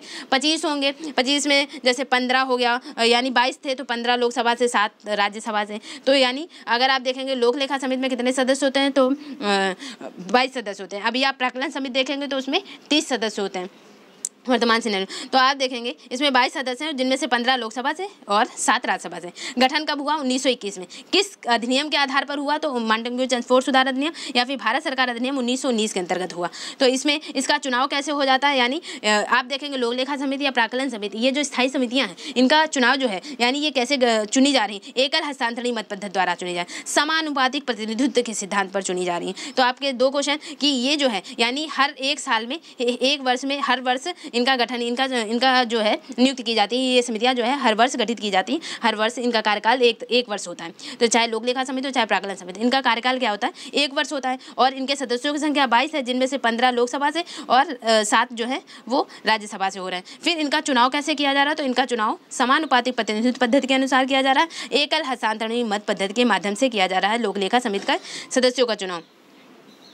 इनका कार्यकाल आप देखेंगे तो इनका कार्यकाल 1 वर्ष का होता है। और इनकी नियुक्ति, हाँ ये चीज़ इंपॉर्टेंट हो जाता है कि किसी भी समिति में, यानी लोक लेखा हो गया, प्राक्कलन हो गया, यहाँ पर किसी मंत्री का निर्वाचन नहीं हो सकता। यानी इस समिति में कोई मंत्री भाग नहीं लेता, किसी भी मंत्री का जो यानी कोई भी मंत्री जो है वो निर्वाचित नहीं हो सकता। तो आपने देखा कि इसमें जो सदस्यों का यानी सदस्य जो है समान अनुपातिक पद्धति एकल हस्तांतरणीय मत द्वारा चुने जाते हैं। इसमें सभी दल के सदस्य भाग लेते हैं, यानी सभी दल के सदस्य यानी कि लोकसभा और राज्यसभा। अगर देखा जाए प्रारंभ में जो अध्यक्ष होते थे वो सत्तारूढ़ दल से होते थे, यानी रूलिंग पार्टी से होते थे। फिर संशोधन हुआ 1967 में। 1967 में इसमें एक संशोधन हो जाता है। पहले इसके अध्यक्ष क्या हो जाते थे? लोक लेखा समिति के अध्यक्ष कौन होते थे? रूलिंग पार्टी, सत्ता पार्टी जो है वही अध्यक्ष होते थे। फिर उसके बाद 1967 में इसमें मेजर चेंजमेंट होता है और 1967 में इसके अध्यक्ष क्या हो गए? इसके अध्यक्ष विपक्षी दल की पार्टी से बनाने लगे, यानी विपक्षी पार्टी की सरकार से इसके अध्यक्ष हो जाते हैं। तो आप देखेंगे क्यों ऐसा किया गया, यानी ये विपक्षी पार्टी के सरकार से, विपक्षी पार्टी से क्यों इसका अध्यक्ष नियुक्त किया गया? क्योंकि लोक लेखा को क्या कह रहे हैं? पीएसी। लोक लेखा को क्या कह रहे हैं? PAC, public accountant committee. तो पब्लिक यानी लोक लेखा, लोगों के लेखा जोखा जो है, यानी आप देखेंगे जैसे कैग है, आप देखेंगे ये क्या कर रही है? ये जैसे ये लोक लेखा समिति का कार्य क्या होता है? इस समिति के कार्यों के अंतर्गत जो नियंत्रक और महालेखा परीक्षक है, नियंत्रक और महालेखा परीक्षक सीएजी के वार्षिक प्रतिवेदनों की जांच करना होता है। क्योंकि लोक लेखा समिति का कार्य है सीएजी यानी जो नियंत्रक और महालेखा परीक्षक है उसके वार्षिक वो जो प्रतिवेदन देता है उसकी जाँच करना कार्य होता है। ये विपक्षी दल का नेता क्यों चुना गया? तो आप देखेंगे ये 1967 में ये चेंजमेंट हुआ, 1967 में चेंजमेंट हुआ। तो आप देखें इसका कार्य ये क्यों विपक्षी दल का पार्टी का नेता चुना गया? तो कोई भी जैसे क्योंकि सीओजी की नियुक्ति कौन करता है? सीएजी की नियुक्ति राष्ट्रपति करता है, यानी भारत के नियंत्रक और महालेखा परीक्षक की नियुक्ति कौन करता है? राष्ट्रपति करता है। किसकी सलाह से करता है? प्रधानमंत्री की सलाह से करता है। ठीक है, तो सीएजी की नियुक्ति राष्ट्रपति करता है, प्रधानमंत्री की सलाह से करता है। और ये जो सीएजी है इसका कार्य क्या है? यानी जो नियंत्रक और महालेखा परीक्षक है, नियंत्रक और महालेखा, तो ये इसका कार्य क्या होता है? इसका कार्य होता है सरकार के जो खर्चे हैं उन खर्चों का लेखा जोखा का जो विवरण है वो विवरण तैयार करने का काम होता है ये नियंत्रक और महालेखा परीक्षक सीएजी का कार्य होता है। और ये सीएजी जो है वो प्रधानमंत्री ही ने एक तरह से नियुक्त किया, क्योंकि प्रधानमंत्री की सलाह पर राष्ट्रपति नियुक्त कर देता है। फिर ये सीएजी क्या करेगा? सरकार के खर्चे उन खर्चों का विवरण किसको देगा? राष्ट्रपति को देगा, क्योंकि राष्ट्रपति ने नियुक्त किया तो राष्ट्रपति को देगा। तो ये जो सरकार के खर्चों का विवरण राष्ट्रपति को देगा। और फिर क्योंकि सरकार का ही आदमी है, यानी आपने देखा प्रधानमंत्री की सलाह से राष्ट्रपति ने नियुक्त किया, यानी सरकार का ही आदमी है सीएजी वाला मेंबर, और वो मेंबर सरकार के ही कार्यों का लेखा जोखा कर रहा है। तो यहाँ तो धांधली हो सकती है ना कि सरकार जो है, यानी ये जरूरी तो नहीं कि ये सारी चीज़ें सही ही लिखे कि इस काम के लिए इतना पैसा लिया गया, इस काम के लिए इतना पैसा खर्च किया गया, यानी यानी ज़रूरी तो नहीं ये सही लिखे सीएजी। तो इसको ये सीएजी की जो रिपोर्ट है वो राष्ट्रपति को सीएजी अपनी रिपोर्ट राष्ट्रपति को सौंपेगा कि सरकार ने इन नीतियों पर इतना योजनाओं पर इतना खर्च हुआ, ये जो जितना विवरण है लेखा जोखा वो पूरा सीएजी ने राष्ट्रपति को विवरण सौंप दिया। अब ये राष्ट्रपति क्या करेंगे, ये राष्ट्रपति जो वो पूरा विवरण है खर्चे का लेखा जोखा है वो संसद में पेश कर देंगे। और वो जो संसद है, संसद क्या करेगी, ये सारा लेखा जोखा जो है वो पीएसी को देगी। पीएसी इन द सेंस लोक लेखा समिति। तो लोक लेखा समिति क्या करेगी, ये सीएजी के जितने इसने खर्चे वर्चे लिखे हैं इन खर्चों के वार्षिक प्रतिवेदनों की जांच करना का किसका कार्य हो गया, पीएसी का कार्य हो गया। अब यहाँ पे अच्छी बात ये है कि पीएसी का जो अध्यक्ष है, पीएसी का अध्यक्ष जो है विपक्षी पार्टी का सरकार, यानी 1967 से जो पीएसी है पब्लिक अकाउंटेंट कमेटी लोक लेखा समिति है, लोक लेखा समिति का जो अध्यक्ष है वो विपक्षी पार्टी का रखा जाता है। क्यों रखा जाता है, क्योंकि यहाँ पे भी सरकार है, यानी सीएजी नियुक्त करने वाला सरकार है, फिर राष्ट्रपति भी सरकार के जो भी सारे कार्य कर रही है मंत्रिपरिषद की सलाह से कर रही है सारा कार्य, यानी प्रधानमंत्री वास्तविक प्रमुख तो है वो प्रधानमंत्री ही है, यानी सीएजी को नियुक्त करने वाला भी प्रमुख है, यानी और राष्ट्रपति को कार्य है कि सीएजी के जितने विवरण उसने दिया है वो संसद में पेश कर देना। अब संसद ने क्या किया, पीएसी को दे दिया। अब पीएसी जो है, पीएसी का नेता है विपक्षी पार्टी। तो यहाँ पर ये जो विपक्ष है, विपक्ष को बोलने का यानी बोलने उचित तथ्यों पर तर्क करने का अधिकार मिल जाता है, क्योंकि यहाँ पर विपक्ष जो है वो यहाँ पर ऑथेंटिक सही वे में काम होगा, क्योंकि विपक्ष यहाँ पे आवाज़ उठाएगा कि किस चीज़ के लिए कितना पैसा ऑथेंटिक रूप से सही होना चाहिए। यानी अगर इसने सीएजी ने कुछ गलत चीज़ें लिखी होंगी तो कौन आवाज़ उठाएगा, ये विपक्ष पीएसी उठाएगी। तो विपक्षी पार्टी का नेता, इसीलिए विपक्षी पार्टी का नेता, ताकि सारी चीज़ें सही रहें और भ्रष्टाचार ना हो पाए, इसलिए पीएसी का नेता कौन बनाया जाता है, विपक्षी पार्टी का नेता बनाया जाता है। अब आप समझ गए कि पीएसी क्या है, लोक लेखा समिति, यानी लोक लेखा समिति जो है वो सीएजी के रिपोर्ट जांच कर रही है। सीएजी के कार्यों यानी नियंत्रक महालेखा परीक्षक के वार्षिक प्रतिवेदनों की जांच कौन कर रहा है, पीएसी कर रहा है, लोक लेखा समिति कर रही है। तो लोक लेखा समिति का आप कार्यभार समझ गए हैं, यानी कार्य समझ गए। तो अब ये जो पीएसी हो गया, अब यानी जो नियंत्रक महालेखा परीक्षक है, वो नियंत्रक महालेखा परीक्षक जो है वो राष्ट्रपति को 3 प्रतिवेदन देता है। यानी सीएजी जो है वो लोक लेखा समिति इसके कार्यों की जाँच करेगी, लेकिन ये जो है नियंत्रक और महालेखा परीक्षक जो है वो नियंत्रक और महालेखा परीक्षक जो है वो जो भी यानी इसको राष्ट्रपति द्वारा संसद में प्रस्तुत किया जाता है। और नियंत्रक और महालेखा परीक्षक जो राष्ट्रपति को 3 प्रतिवेदन देता है। वो 3 प्रतिवेदन क्या होते हैं, 3 प्रतिवेदन होते हैं विनियोग लेखा पर लेखा परीक्षक। यानी पहला क्या होगा, यहाँ पर आप देख पाएंगे जो सीएजी है यानी नियंत्रक और महालेखा परीक्षक वो 3 प्रतिवेदन राष्ट्रपति को देगा, किसको, राष्ट्रपति को सौंपेगा। तो राष्ट्रपति को 3 प्रतिवेदन क्या देगा, विनियोग लेखा पर लेखा परीक्षा प्रतिवेदन, दूसरा होगा वित्त लेखा पर लेखा परीक्षा प्रतिवेदन, और तीसरा होगा सार्वजनिक उद्यमों पर लेखा परीक्षा प्रतिवेदन। तो यहाँ पर आप देखेंगे जो भी ये समिति है, ये समिति क्या है, यानी ये जो लोक लेखा समिति है ये क्या कर रही है, अगर उसने सीएजी ने कुछ भी अगर यानी कि विनियोग विधेयक से कितना लिया गया, लेख लेखा परीक्षा, उसने जितना ये 3 प्रतिवेदन सौंपे राष्ट्रपति के पास सीएजी ने, तो उनके उन सारी यानी अगर उसमें कुछ अनियमितता होगी, उन अनियमितताओं की जाँच करना, और मात्र कानूनी और औपचारिक दृष्टि से नहीं करेगा, यानी कि सिर्फ कानूनी वे से नहीं करेगा कि ये चीज़ हाँ कानूनी तौर पे गलत है, इतनी नहीं होनी, सिर्फ कानूनी और औपचारिक दृष्टि से नहीं, बल्कि अर्थव्यवस्था को ध्यान में रखते हुए कि इस चीज़ पर इतना पैसा, इससे ज़्यादा पैसा नहीं दिया जा सकता, और इस चीज़ के लिए इतना पैसा लिखा गया कि सरकार ने इस विभाग पर, इस योजना पर इतना पैसा खर्च करा। तो यहाँ पर अर्थव्यवस्था को ध्यान में रखने हेतु, यानी रखने के लिए समझदारी और विवेक उपयुक्तता की दृष्टिकोण से भी करती है। कौन ये जाँच करेगी, पीएसी लोक लेखा समिति करेगी, सीएजी की रिपोर्ट पर जाँच पड़ताल करेगी। तो इसके तहत क्या हो जाता है, इसके तहत इसका कार्य क्या है, एक तरह से जो अपव्यय है यानी ज़्यादा खर्च जो दिखाया जा रहा है, जैसे अपव्यय है, क्षति है, भ्रष्टाचार है, अक्षमता है या निरर्थक खर्चे हैं, उनको सामने लाया जाए, उन पर रोक लगाई जाए, भ्रष्टाचार को कम किया जाए। तो ये कार्य करता है लोक लेखा समिति। आपने देख लिया कितना महत्व है लोक लेखा समिति का, पीएसी का कितना महत्व है। तो ये तो हुआ पीएसी के बारे में, यानी लोक लेखा समिति। ये हो जाती है एक कमेटी। फिर उसके बाद जो पीएसी का कार्यकाल है, पीएसी का कार्यकाल आपसे पूछा जाए लोक लेखा समिति का कार्यकाल कितना होता है, 1 वर्ष होता है, 1 मई से 30 अप्रैल तक। और आपने देखा कोई भी मंत्री इसका सदस्य नहीं हो रहा, यानी सारी चीज़ें यानी कि सारी चीज़ें प्योर पक्षपात रहित हों, तो इस वजह से यानी आपने देखा कोई भी मंत्री इसका सदस्य नहीं है पीएसी का, इसका कार्यकाल 1 वर्ष का होता है। दूसरी कमेटी आती है, दूसरी लोक लेखा के बाद नेक्स्ट कमेटी पर हम लोग चलते हैं। तो आपने यहाँ पर लोक लेखा समिति देख लिया। लोक लेखा समिति क्या कार्य करी है कि नियंत्रक और महालेखा परीक्षक के प्रतिवेदन की जांच करना। विनियोग विधेयक हो गया, विनियोग और वित्त विधेयक संबंधी जो जांच करना है, यानी कारणों की जांच करना, जो वित्तीय वर्ष के दौरान जैसे अतिरिक्त धनराशि खर्च हो रही हो तो उसके कारणों की जांच करना, कितना अपव्यय और अकुशलता जैसे है, या भ्रष्टाचार की जांच करना, या सार्वजनिक व्यय पर जो दुरुपयोग कर दिया गया पैसा उसके विरुद्ध कार्यवाही करने के लिए जैसे सिफारिश करना। तो ये जो कार्य है ये किसका कार्य है? लोक लेखा समिति का कार्य है, लोक लेखा समिति का कार्य। इसको लोक लेखा समिति को सीएजी है, यानी भारत का नियंत्रक महालेखा परीक्षक, तो सीएजी को लोक लेखा समिति का मित्र कहते हैं। सीएजी को कंट्रोलर एंड ऑडिटर जो सीएजी है वो उसको क्या कहना है? उसको लोक लेखा समिति का, भारत का नियंत्रक और महालेखा परीक्षक, उसको क्या कह रहे हैं? लोक लेखा समिति का मित्र और पथप्रदर्शक कहा जा रहा है। और जो लोक लेखा समिति है, लोक लेखा को प्राकलन जो समिति होती है, प्राकलन समिति की जुड़वा बहन कहा जाता है। अभी आप नेक्स्ट प्राकलन समिति देखेंगे तो प्राकलन की जुड़वा बहन किसे कहा जाता है? लोक लेखा समिति को कहा जाता है।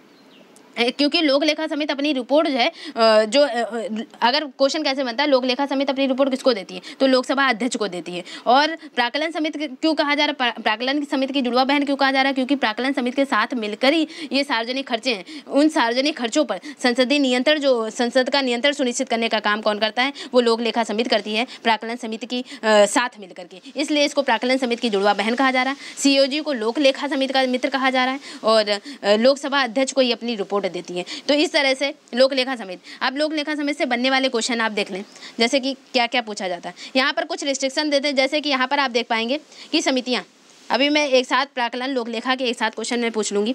तो यहाँ पर आप देखेंगे कि सीमित हो जाती है, यानी कुछ प्रभावकारिता, कुछ सीमितता बताई गई है कि ये जो लोक लेखा है वो 100% पोस्टमार्टम जैसा कार्य कर रही है। यहाँ पर क्यों इसको सीमित कर रहे हैं इस पद को, यानी लोक लेखा समिति को? तो आप देखेंगे कि यहाँ पे इसकी जो शक्ति है उसको सीमित कर रहे हैं कि जैसे यह व्यापक अर्थों में नीतिगत प्रश्नों से अलग रहती है, 100% पोस्टमार्टम जैसा कार्य कर रही है, दैनंदिन के प्रशासन के रूप में कोई हस्तक्षेप नहीं कर सकती। तो यानी लोक लेखा समिति को कहा जा रहा है कि जब सीएजी ने अपनी रिपोर्ट दे दी, सरकार का पूरा विवरण खर्चा का लेखा जोखा दे दिया, तब उसके बाद एक तरह से 100 पोस्टमार्टम का कार्य कर रही है, सिर्फ उसके बारे में, यानी उसमें कुछ हस्तक्षेप भी नहीं कर सकती। जब हस्तक्षेप नहीं कर सकती और ये एक तरह से परामर्श के रूप में कार्य कर रही है कि आपने यहाँ पर ज़्यादा पैसा खर्च किया तो यहाँ पर ज़्यादा पैसा नहीं खर्च करना चाहिए था, तो यहाँ पे परामर्श के रूप में होती है। तो क्योंकि इसकी जो मंत्रालय है वो मंत्रालय बाध्यकारी भी नहीं है इसकी सारी बातों को मानने के लिए, यानी पीएससी की सारी बातों को मानने के लिए बाध्यकारी नहीं है। तो एक तरह से क्या है, एक तरह से पोस्टमार्टम का केवल कार्य कर रही है कि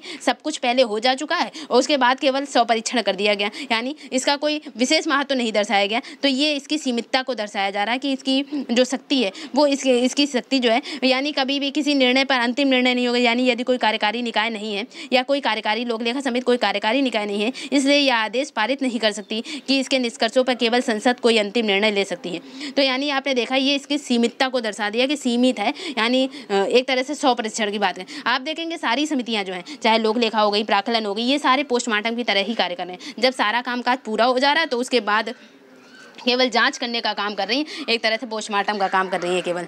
उसके बाद नेक्स्ट क्या पढ़ते हैं आप? प्राकलन समिति। तो क्या है प्राकलन समिति? नेक्स्ट है प्राकलन समिति। तो प्राकलन समिति जो होती है इसका गठन कब हो जाता है? 1921 में। आपने देखा लोक लेखा समिति का गठन भी 1921 में हो रहा था। किस बेसिस पे हो रहा था? भारत सरकार अधिनियम 1919 के तहत 1921 में किया गया। प्राकलन समिति का गठन भी 1921 में हुआ। तब इसे किस नाम से जाना जाता था? तब इसे वित्त समिति कहा जाता था, वित्त समिति के नाम से जाना जाता था। जब 1921 में इसका गठन हुआ प्राकलन समिति का, तो इसे वित्त समिति के नाम से जाना जाता था। और 1950 में क्योंकि गठन हुआ, तो 1950 में पहले वित्त मंत्री कौन थे? पहले वित्त मंत्री जॉन मथाई थे। 1950 में इसका गठन हुआ और 1950 में पहले वित्त मंत्री जो हैं वो जॉन मथाई थे, और जिन्हें प्राकलन समिति, यानी जॉन मथाई द्वारा इसे प्राकलन समिति कहा गया। 1950 में वित्त मंत्री जॉन मथाई द्वारा इसे क्या कहा गया? इसे प्राकलन समिति कहा गया। पहले इसका नाम क्या था? वित्त समिति कहा जाता था। फिर प्रारंभ में इसमें कितने सदस्य? जब प्रारंभ में बनी ये समिति प्राकलन समिति तो इसमें 25 सदस्य थे। आपने देखा लोक लेखा में 22 सदस्य थे, जिनमें से 15 और लोकसभा से और 7 राज्यसभा से। उसी प्रकार इसमें प्राक्कलन समिति में स्टार्टिंग में इसमें 25 सदस्य होते थे जो कि लोकसभा से ही संबंधित होते थे। फिर वर्तमान में क्या हुआ, वर्तमान में यानी 1956 में इनकी संख्या बढ़ गई और इनकी संख्या बढ़कर कितनी 30 कर दी गई। और जो 30 जब संख्या कर दी गई जो कि लोकसभा से ही संबंधित होते हैं, तो आपके 2 क्वेश्चन यहाँ से हो गए कि लोक लेखा समिति में जो सदस्य थे वो लोकसभा और राज्यसभा दोनों से जा रहे थे, लेकिन प्राक्कलन समिति में जो सदस्य जा रहे हैं, प्राक्कलन समिति में लोकसभा से सदस्य संबंधित हैं 30 सदस्य जो हैं। यहाँ पर आप देखेंगे कि 1950 में पहली प्राक्कलन समिति गठित और उसके जो जॉन मथाई उस समय वित्त मंत्री थे और उस समय संख्या थी 25। 1956 में इनकी संख्या बढ़ाई गई और इनकी संख्या कर दी गई 30 और जो 30 सदस्य हैं वो सब लोकसभा के होते हैं। आपने 2 क्वेश्चन यहाँ से बिल्कुल अच्छे से यहाँ पे इंपॉर्टेंट डाल सकते हैं आप कि जो प्राक्कलन समिति है उसमें सारे सदस्य लोकसभा के हो रहे हैं, जबकि लोकलेखा में लोकसभा और राज्यसभा दोनों के हो रहे हैं। तो यहाँ पर सारे सदस्य लोकसभा के होते हैं 30 सदस्य। फिर उसके बाद आप देखेंगे कि इसमें राज्यसभा का कोई प्रतिनिधित्व नहीं होता। जब राज्यसभा का कोई सदस्य चुनकर नहीं जा रहा है, यानी राज्यसभा का कोई मेंबर ही नहीं जा रहा है इसमें, तो आप देखेंगे यहाँ पर भी कोई मंत्री नहीं होगा, यानी प्राक्कलन समिति में जो सदस्य होंगे उसमें कोई मंत्री नहीं होगा समिति का। और अध्यक्ष जो होगा वो लोकसभा अध्यक्ष होगा, क्योंकि यहाँ पे लोकसभा से ही मेंबर चुन के जा रहे हैं तो अध्यक्ष भी लोकसभा अध्यक्ष होगा। फिर उसके बाद आप देखेंगे यहाँ पर जो चुनाव होगा वो एकल हस्तांतरणी पद्धति द्वारा होगा। समानुपातिक प्रतिनिधित्व के सिद्धांत का पालन करते हुए एकल हस्तांतरणी दोनों में होगा। कार्यकाल दोनों का 1 वर्ष होगा। लेकिन लोकलेखा जो थी उसमें 22 सदस्य हैं, इसमें वर्तमान समय में कितने 30 सदस्य हैं। 30 सदस्य सारे सदस्य हैं इसमें लोकसभा से, और लोकलेखा में लोकसभा और राज्यसभा दोनों से हैं। आई होप आप डिफरेंस अच्छे से कर पा रहे होंगे। तो यहाँ पर जो प्राक्कलन समिति है यानी इसका अध्यक्ष कौन होगा, तो इसका अध्यक्ष जो है वो रूलिंग पार्टी से बिलोंग करेगा, क्योंकि सारे सदस्य तो लोकसभा से हैं, यानी राज्यसभा का इसमें कोई हस्तक्षेप ही नहीं। तो इसका जो इसका अध्यक्ष होगा वो रूलिंग पार्टी से होगा, यानी तो जो प्राक्कलन समिति है, प्राक्कलन समिति का अध्यक्ष कौन होगा, वो रूलिंग पार्टी, सत्ता में जो पार्टी होगी उसी से बिलोंग करेगा। और जैसे कि ये जो प्राक्कलन समिति है, यहाँ पर आप देखेंगे जो प्राक्कलन समिति आप देखेंगे, प्राक्कलन समिति के बारे में जो स्टेटमेंट चलेगा कि ये सबसे बड़ी स्थायी समितियों में से सबसे बड़ी समिति है, यानी संसद की स्थायी समितियों में से सबसे बड़ी स्थायी समिति क्या है, तो प्राक्कलन समिति है। और लोक लेखा समिति के बारे में क्या स्टेटमेंट था कि वो संसद की सबसे महत्वपूर्ण और पुरानी वित्तीय समिति की बात आए तो लोक लेखा समिति सबसे बड़ी, यानी स्थायी समितियों में सबसे बड़ी समिति जो कहा जाए वो प्राक्कलन समिति है। तो प्राक्कलन, क्योंकि इसमें जो है 30 सदस्य हैं, वो भी लोकसभा के ही 30 सदस्य हैं, राज्यसभा का कोई मेंबर नहीं नियुक्त होता। जो इसका अध्यक्ष होता है वो लोकसभा अध्यक्ष द्वारा जो लोकसभा सदस्यों में से ही नियुक्त कर दिया जाता है, यानी इसका अध्यक्ष लोकसभा अध्यक्ष द्वारा लोकसभा सदस्यों में से ही नियुक्त कर दिया जाता है। जो आप देखेंगे ये जो इसका कार्य क्या हो जाता है, यानी प्राक्कलन समिति का क्या कार्य होता है, तो प्राक्कलन समिति एक तरह से बेसिकली क्या करती है, ये सरकारी अपव्यय को कम करने की कोशिश कर रही है, यानी सरकारी अपव्यय को रोकने का प्रयास करती है। सरकारी अपव्यय को, खर्चों को रोकने का प्रयास करती है। इसलिए इसे क्या कहा जाता है, इसलिए इसे स्थायी मितव्ययता समिति कहा जाता है। स्थायी मितव्ययता समिति कहा जाता है।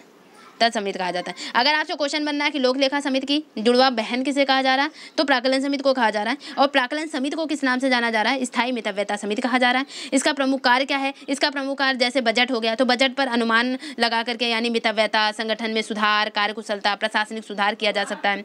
प्रशासन में जैसे कुशलता और मितव्ययता लाने के लिए वैकल्पिक नीति की सिफारिश कर सकता है, और इस बात की भी जाँच कर सकता है, जैसे बजट हो गया तो बजट में इस बात की जाँच कर सकता है कि जो बजट है वो बजट जो है, यानी अनुमान लगा सकता है। बजट अनुमान की जो नीति है, नीतियों के अनुसार ये कह सकता है कि धन ठीक ढंग से लगाया गया है कि नहीं, इस पर अपना व्यू रख सकता है। तो यहाँ पर आप देखेंगे जो ये एक तरह से जो सरकार की मितव्ययता यानी जो खर्च को कम करने की बात कहता है, ये प्राक्कलन समिति का कार्यकाल है। यहाँ पर भी कोई मंत्री जो है वो प्राक्कलन समिति का सदस्य नहीं हो सकता। इसको भी पोस्टमार्टम, यानी आप देखेंगे इसको जो सीमितता दर्शाई जाएगी तो इसकी इसको सीमित करने के प्रावधान जो होंगे तो इसको भी क्या कहा जाएगा, इसको भी पोस्टमार्टम समिति ही कहा जाएगा। तो यहाँ पर आप देख पाएंगे कि ये बजट प्राक्कलनों की जांच तभी करती है, यहाँ पर आप देखेंगे इसकी सीमितता, इसको सीमित किस वे से करते हैं, तो यह बजट प्राक्कलनों की जांच तभी कर सकती है जब इसके लिए संसद में मतदान हो चुका होता है, उसके पहले नहीं। यानी संसद में जब मतदान हो चुका है तब ये इसकी जाँच कर रही है, एक तरह से पोस्टमार्टम का ही कार्य करेगी। यानी ये संसद द्वारा निर्धारित नीतियों पर प्रश्न नहीं कर सकती, ये इसके सीमितता है, इसके मतलब रिस्ट्रिक्शन है कि ये इसको जो डिफाइन कर रहा है कि मतलब ये इतनी पावरफुल नहीं है। तो आप सभी समितियों में देखेंगे यही बात कही गई कि ये एक तरह से क्या पोस्टमार्टम का काम कर रही है। ये देखें, इसका कार्य 100 परीक्षण की तरह है। इसे CAG यानी कैग की विशेषज्ञतापूर्ण सहायता नहीं मिल पाती है जो कि लोक लेखा समिति को उपलब्ध थी। यानी लोक लेखा समिति CAG जो था, CAG का मित्र कहा जाता था, और यहाँ पर CAG की जो विशेषज्ञता है, क्योंकि CAG में महान नियंत्रक और महालेखा परीक्षक बहुत योग्य व्यक्ति हैं, तो वहाँ पर क्या है कि उसकी विशेषज्ञता इसको लोक लेखा समिति विशेषज्ञतापूर्ण सहायता नहीं मिल पाती जो कि लोक लेखा को मिलती थी। और फिर आप तीसरा पॉइंट देखेंगे कि यह प्रतिवर्ष कुछ चयनित मंत्रालयों और विभागों की ही जांच करती है। इस प्रकार जो जैसे चक्रानुक्रम के में सभी मंत्रालयों की जांच में वर्षों लग जाते हैं। तो आप देखेंगे कोई भी ये प्रश्न नहीं कर सकती, नीतियों पर प्रश्न नहीं कर सकती, परामर्श के रूप में होती है। इसके परामर्श भी बाध्यकारी नहीं होते कि अगर प्राक्कलन समिति ने जो कह दिया वो मानने ही हों। तो आप देखेंगे इस तरह से प्राक्कलन समिति की सीमितता को दर्शाया जाता है। अब हम इससे बनने वाले क्वेश्चन देख लेते हैं। आपने जो इन दो समितियों के बारे में अध्ययन किया, यानी लोक लेखा समिति और प्राक्कलन समिति, अब इनसे बनने वाले क्वेश्चन भी देख लें कि कैसे क्वेश्चन पूछे जाते हैं। जैसे कि number 1 question, are you ready? तो आप क्वेश्चन आंसर देने के लिए तैयार हैं। पहला क्वेश्चन, किस समिति को स्थायी मितव्ययता समिति कहा जाता है? किस समिति को स्थायी मितव्ययता समिति कहा जाता है? आंसर क्या होगा? प्राक्कलन समिति को स्थायी मितव्ययता समिति कहा जाता है। नेक्स्ट क्वेश्चन, कि प्राक्कलन समिति सर्वप्रथम कब गठित की गई? प्राक्कलन समिति सर्वप्रथम कब गठित की गई? तो प्राक्कलन समिति सर्वप्रथम कब गठित की गई? तो 1950 में। 1950 में प्राक्कलन समिति सबसे पहले कब गठित की गई? 1950 में गठित की गई। वित्त मंत्री कौन थे? जॉन मथाई थे, और इसे वित्त समिति के नाम से जाना जाता था। बाद में 1921 में इसका गठन हो जाता है, और इसको किस नाम से जाना जाता है? प्राक्कलन समिति के नाम से जाना जाता है। तो आप देखेंगे प्राक्कलन समिति का सर्वप्रथम कब गठित की गई? 1950 में। फिर नेक्स्ट क्वेश्चन है कि जब बजट प्रस्तुत किया जाएगा, तो बजट प्रस्तुत किए जाने के बाद सरकार द्वारा जो प्रस्तावित जो व्यय है यानी खर्चों पर समीक्षा के लिए किस समिति का गठन किया जाता है? क्वेश्चन है, बजट प्रस्तुत किए जाने के बाद सरकार द्वारा प्रस्तावित व्यय पर समीक्षा करने के लिए किस समिति का गठन किया जाता है? तो किस समिति का गठन किया जाता है? प्राक्कलन समिति का गठन किया जाता है। प्राक्कलन समिति बजट यानी जो बजट पर समीक्षा करने के लिए प्रस्तावित जो खर्चे हैं बजट पर यानी सरकार द्वारा प्रस्तावित व्यय पर समीक्षा के लिए किस समिति का गठन किया जाता है? तो प्राक्कलन समिति का। प्राक्कलन समिति में नेक्स्ट क्वेश्चन, प्राक्कलन समिति में कुल कितने सदस्य होते हैं? तो प्राक्कलन समिति में कुल कितने सदस्य होते हैं? 30 सदस्य होते हैं। 30 सदस्य होते हैं। और जब बनी थी तब कितने सदस्य होते थे? जब बनी थी ये सदस्य तो 25 सदस्य होते थे, बाद में बढ़ करके 1956 में सदस्य संख्या बढ़ गई और 30 कर दी गई थी। ठीक है। नेक्स्ट क्वेश्चन, किस समिति को किस समिति को अनुमान करने वाली वित्तीय समिति कहा जाता है? किस समिति को अनुमान करने वाली वित्तीय समिति कहा जाता है? अनुमान करने वाली वित्तीय समिति किसे कहा जाता है? प्राक्कलन समिति को। नेक्स्ट क्वेश्चन, संसद की किस वित्तीय समिति में राज्यसभा के सदस्य शामिल नहीं होते? नेक्स्ट क्वेश्चन, संसद की किस वित्तीय समिति में राज्यसभा के सदस्य शामिल नहीं होते हैं? तो राज्यसभा के सदस्य किसमें शामिल नहीं होते हैं? प्राक्कलन समिति में। नेक्स्ट क्वेश्चन, किस समिति को प्राक्कलन समिति की जुड़वा बहन कहा जाता है? क्वेश्चन है, किस समिति को प्राक्कलन समिति की जुड़वा बहन कहा जाता है? तो किसे प्राक्कलन समिति की जुड़वा बहन कहा जाता है? तो लोक लेखा समिति, PAC, लोक लेखा समिति को। नेक्स्ट क्वेश्चन, लोक लेखा समिति में कुल कितने सदस्य होते हैं? लोक लेखा समिति में कुल कितने सदस्य होते थे? तो 22 ये सदस्य लोकसभा और राज्यसभा से कितने मेंबर चुने जाते हैं? लोकसभा से 15 सदस्य और राज्यसभा के 7 सदस्य। नेक्स्ट क्वेश्चन, संसद की किस समिति का अध्यक्ष विपक्ष के किसी सदस्य को बनाया जाता है? क्वेश्चन है, संसद के किस समिति का अध्यक्ष विपक्ष के किसी नेता को बनाया जाता है? तो किसको? लोक लेखा समिति के जो अध्यक्ष है वो विपक्ष के नेता को किसी को बनाया जाता है। नेक्स्ट क्वेश्चन, संसद की सबसे पुरानी वित्तीय समिति कौन सी है? नेक्स्ट क्वेश्चन है, सबसे पुरानी वित्तीय समिति तो क्या होगा? लोक लेखा समिति है। और नेक्स्ट क्वेश्चन, लोक लेखा समिति का गठन सबसे पहले कब किया गया? सर्वप्रथम लोक लेखा समिति का गठन कब किया गया? तो 1921। गठन पूछा जा रहा है किस अधिनियम पर आधारित है? तो 1919 के भारत सरकार अधिनियम पर। गठन सबसे पहले कब हुआ? तो 1921। फिर नेक्स्ट क्वेश्चन है लोक लेखा समिति के अध्यक्ष की नियुक्ति कौन करता है? तो लोक लेखा समिति के अध्यक्ष की नियुक्ति कौन करेगा? लोकसभा अध्यक्ष। नेक्स्ट क्वेश्चन, सरकारी व्यय से संबंधित जो नियंत्रक और महालेखा परीक्षक है, नियंत्रक और महालेखा परीक्षक की रिपोर्ट की जांच किस समिति द्वारा की जाती है? तो किस समिति द्वारा की जाएगी? लोक लेखा समिति के माध्यम से की जाएगी। नेक्स्ट क्वेश्चन, विश्वास प्रस्ताव संसद के किस सदन में लाया जाता है? तो आप पीछे से कनेक्ट करें संसद से। विश्वास प्रस्ताव संसद के किस सदन द्वारा लाया जाता है? लोकसभा सदन। ठीक है। अगर आपसे पूछा जाए कि लोक लेखा समिति अपनी रिपोर्ट किसे सौंपती है? तो लोक लेखा समिति जो नियुक्त करेगा उसी को अपनी रिपोर्ट सौंपेगी। यानी आपका आंसर क्या होगा? लोक लेखा समिति अपनी रिपोर्ट किसे सौंपती है? लोकसभा अध्यक्ष को।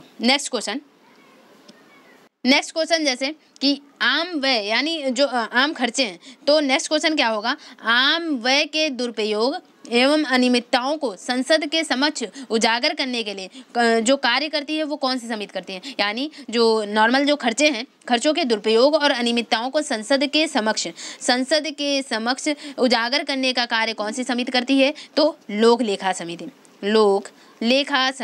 जो आम खर्चे हैं, जो बजट से संबंधित है, वो प्राक्कलन समिति कर रही थी। ठीक है।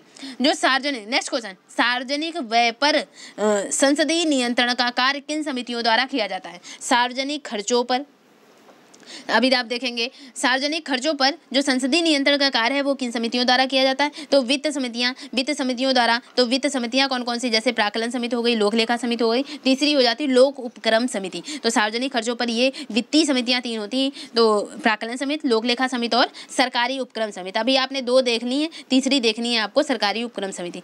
नेक्स्ट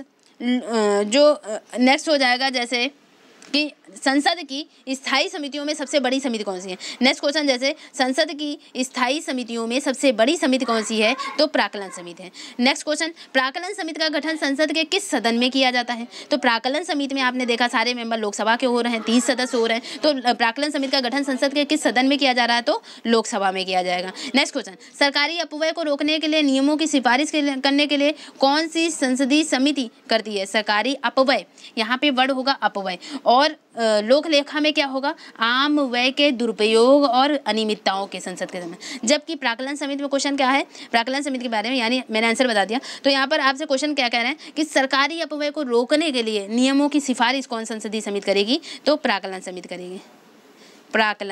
करेगी। अगर पूछा जाए संसद की जो वित्तीय समितियां हैं वो कौन कौन सी हैं? प्राक्कलन समिति, लोक लेखा समिति और सरकारी उपक्रम समिति। अगर पूछा जाए कि वर्तमान काल में जो समिति प्रणाली का विकास जो है वो किस अधिनियम के तहत लागू हुआ? तो इसका आंसर क्या होगा? मॉन्टेग्यू-चेम्सफोर्ड सुधार अधिनियम 1919 के तहत। मॉन्टेग्यू-चेम्सफोर्ड सुधार अधिनियम 1919 के तहत लागू किया गया।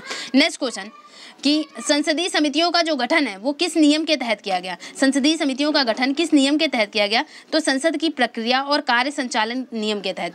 किस नियम के तहत किया गया? संसद की प्रक्रिया और कार्य संचालन नियम के तहत। संसद की प्रक्रिया और कार्य संचालन नियम के तहत। अब हम लोग नेक्स्ट तीसरा पढ़ लेते हैं कि लोक उपक्रम समिति क्या होती है। लोक उपक्रम समिति, तीसरी समिति यानी लोक उपक्रम समिति के बारे में हम लोग अध्ययन करते हैं, या सार्वजनिक उद्यम समिति कहते हैं। सार्वजनिक उद्यम समिति।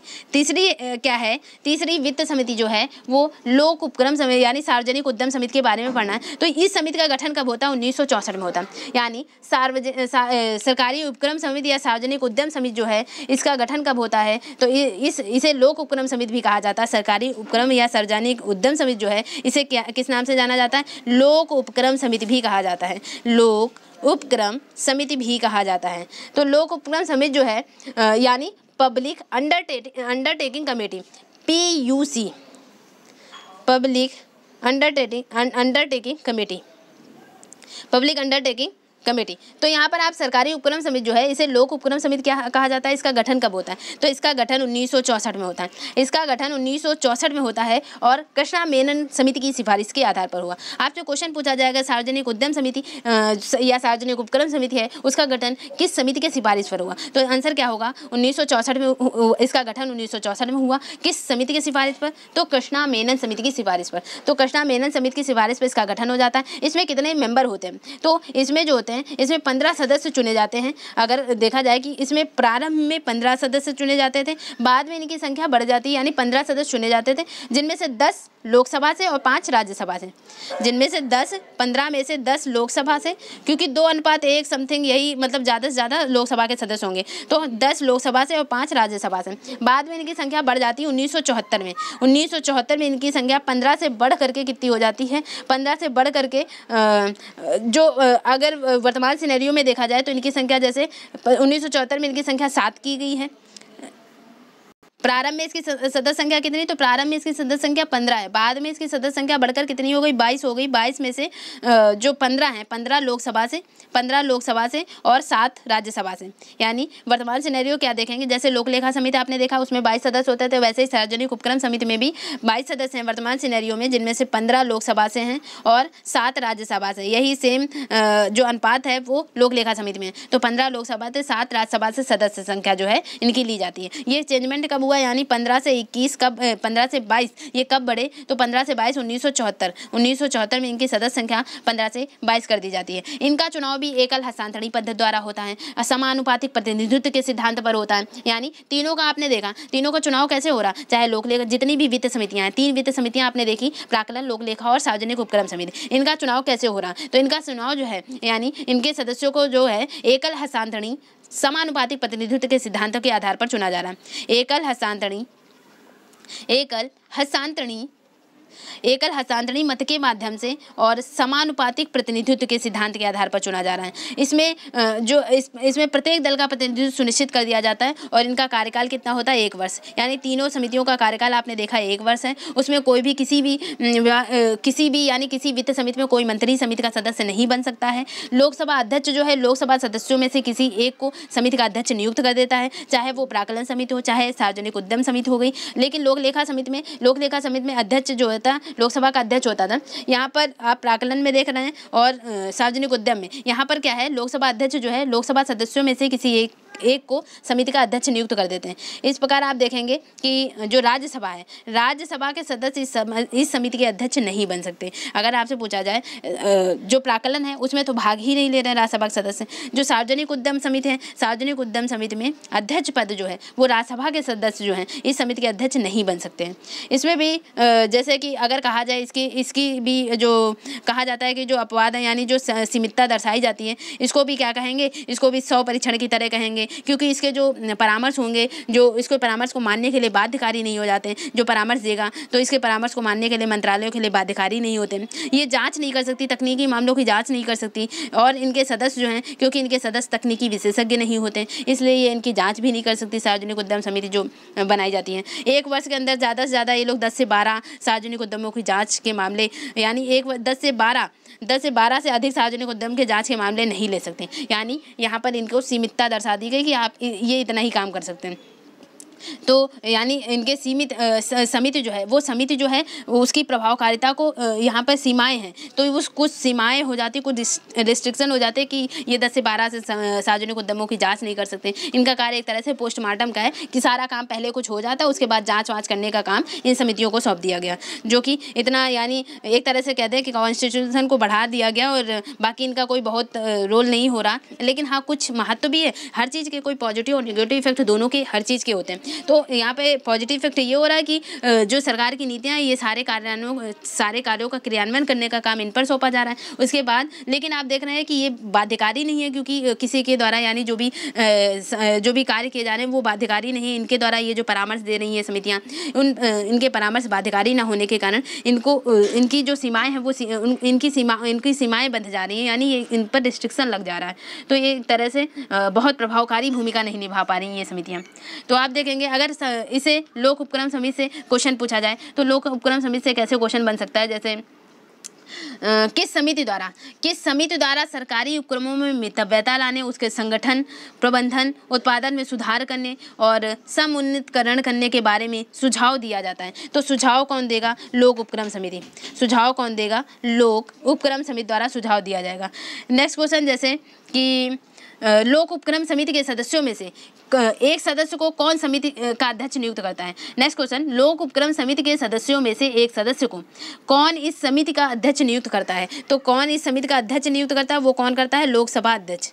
लोकसभा अध्यक्ष। आपने देख लिया कि लोकसभा अध्यक्ष ही यहाँ पे प्रमुख भूमिका में है और इन समितियों को गठित करने का, यानी उनका अध्यक्ष जो बनाया जा रहा है वो लोकसभा अध्यक्ष को ही बनाया जा रहा है, या फिर लोकसभा अध्यक्ष जिस भी मेंबर को समिति के किसी एक सदस्य को अध्यक्ष पद नियुक्त कर देगा तो वो अध्यक्ष हो जाएगा उस समिति का। तो यहाँ पर आपने देख लिया 3 वित्तीय समितियाँ मेजर पार्ट जो अदा कर रही हैं, तो इनसे क्वेश्चन बन जाते हैं और कई पूछे भी जाते हैं। आपने देख लिया कितने टाइप के क्वेश्चन बनते हैं, इससे पहले आप सॉल्व कर चुके हैं। और अगर आपने अभी तक ही जो चैनल को सब्सक्राइब नहीं किया, चैनल को सब्सक्राइब कर दें, शेयर कर दें, लाइक करें, कमेंट करें। अभी हम लोग नेक्स्ट क्या देखते हैं? विभागीय स्थायी समितियाँ। नेक्स्ट आप क्या देखेंगे? विभागीय स्थायी समितियाँ। तो यानी आपने देख लिया इनका भी कार्यकाल 1 वर्ष का है, यानी लोक उपक्रम समिति देखा, लोक उपक्रम समिति का कार्यकाल भी 1 वर्ष का है। और अध्यक्ष कौन चुना जाएगा? अध्यक्ष जो है वो रूलिंग पार्टी से ही होगा। तो रूलिंग पार्टी से आपने सार्वजनिक उपक्रम में भी देखा और जो सार्वजनिक उपक्रम प्राक्कलन में भी देखा, लेकिन लोक लेखा में विपक्षी पार्टी का नेता चुना जा रहा है। और विपक्षी पार्टी का नेता कब से उसमें चुना जा रहा था? यानी पीएसी में जो विपक्षी पार्टी का जो विपक्षी दल का नेता कब से चुना जा रहा था? 1967 में इसमें चेंजमेंट कर दिया गया था। अब आप देखेंगे विभागीय स्थायी समितियाँ। तो विभागीय स्थायी समितियां जो हैं ये आपने 3 मेजर देख ली। फिर विभागीय स्थायी समितियां लोकसभा की नियम समिति के अनुशंसाओं पर संसद ने 1993 में 17 विभागीय संबंधी स्थायी समितियां गठित की। तो कुछ विभाग बना दिए गए, जैसे कई विभाग हैं तो उन विभागों में से विभागों के यानी कि जो नियम समिति थी, लोकसभा की नियम समिति की मांगों के आधार पर संसद ने क्या किया? 1993 में 17 विभाग संबंधी कुछ स्थायी समितियां बना दी। लेकिन 2004 में ये जो समितियां थी उनमें 7 और समितियां मिला दी गई। यानी वर्तमान समय में आपसे पूछा जाए विभागीय स्थायी समितियों की संख्या है तो आप क्या बताएंगे? 24। विभागीय स्थायी समितियां कितनी हैं? तो विभागीय स्थायी समितियां जो हैं वो 24 हैं। और किस अनुशंसा पर बढ़ाई गई? यानी जो ये समितियां होती हैं विभागीय स्थायी समितियां, इनका यानी ये 3 विषयगत समितियों जैसे कृषि समिति, पर्यावरण वन समिति हो गया, विज्ञान और प्रौद्योगिकी समिति की स्थापना की गई, ये बाद में जोड़ी गई। तो यहाँ पर आप देखेंगे जो विभागीय समितियाँ हैं ये विभागीय समितियाँ पर्टिकुलर यानी लोकसभा की नियम समिति की मांगों के आधार पर इनका गठन किया गया। और पहले स्टार्टिंग में 17 थी, 2004 में 24 हो गई और अभी आप 24 देखेंगे कि कौन कौन सी हैं। कुछ लोकसभा के अधिपत्य में यानी लोकसभा कुछ बनाएगा यानी कानून आप देखेंगे। जैसे प्रत्येक स्थायी समिति है तो प्रत्येक स्थायी समिति में 31 सदस्य होते हैं, यानी जो 24 स्थायी समितियां हैं इन 24 स्थायी समितियों के कार्यक्षेत्र केंद्र सरकार के सभी मंत्रालय और विभाग आते हैं इनके अंतर्गत। तो आप देखेंगे जो प्रत्येक स्थायी समिति है, प्रत्येक स्थायी समिति में 31 सदस्य हैं और इन 31 सदस्यों में से 21 लोकसभा से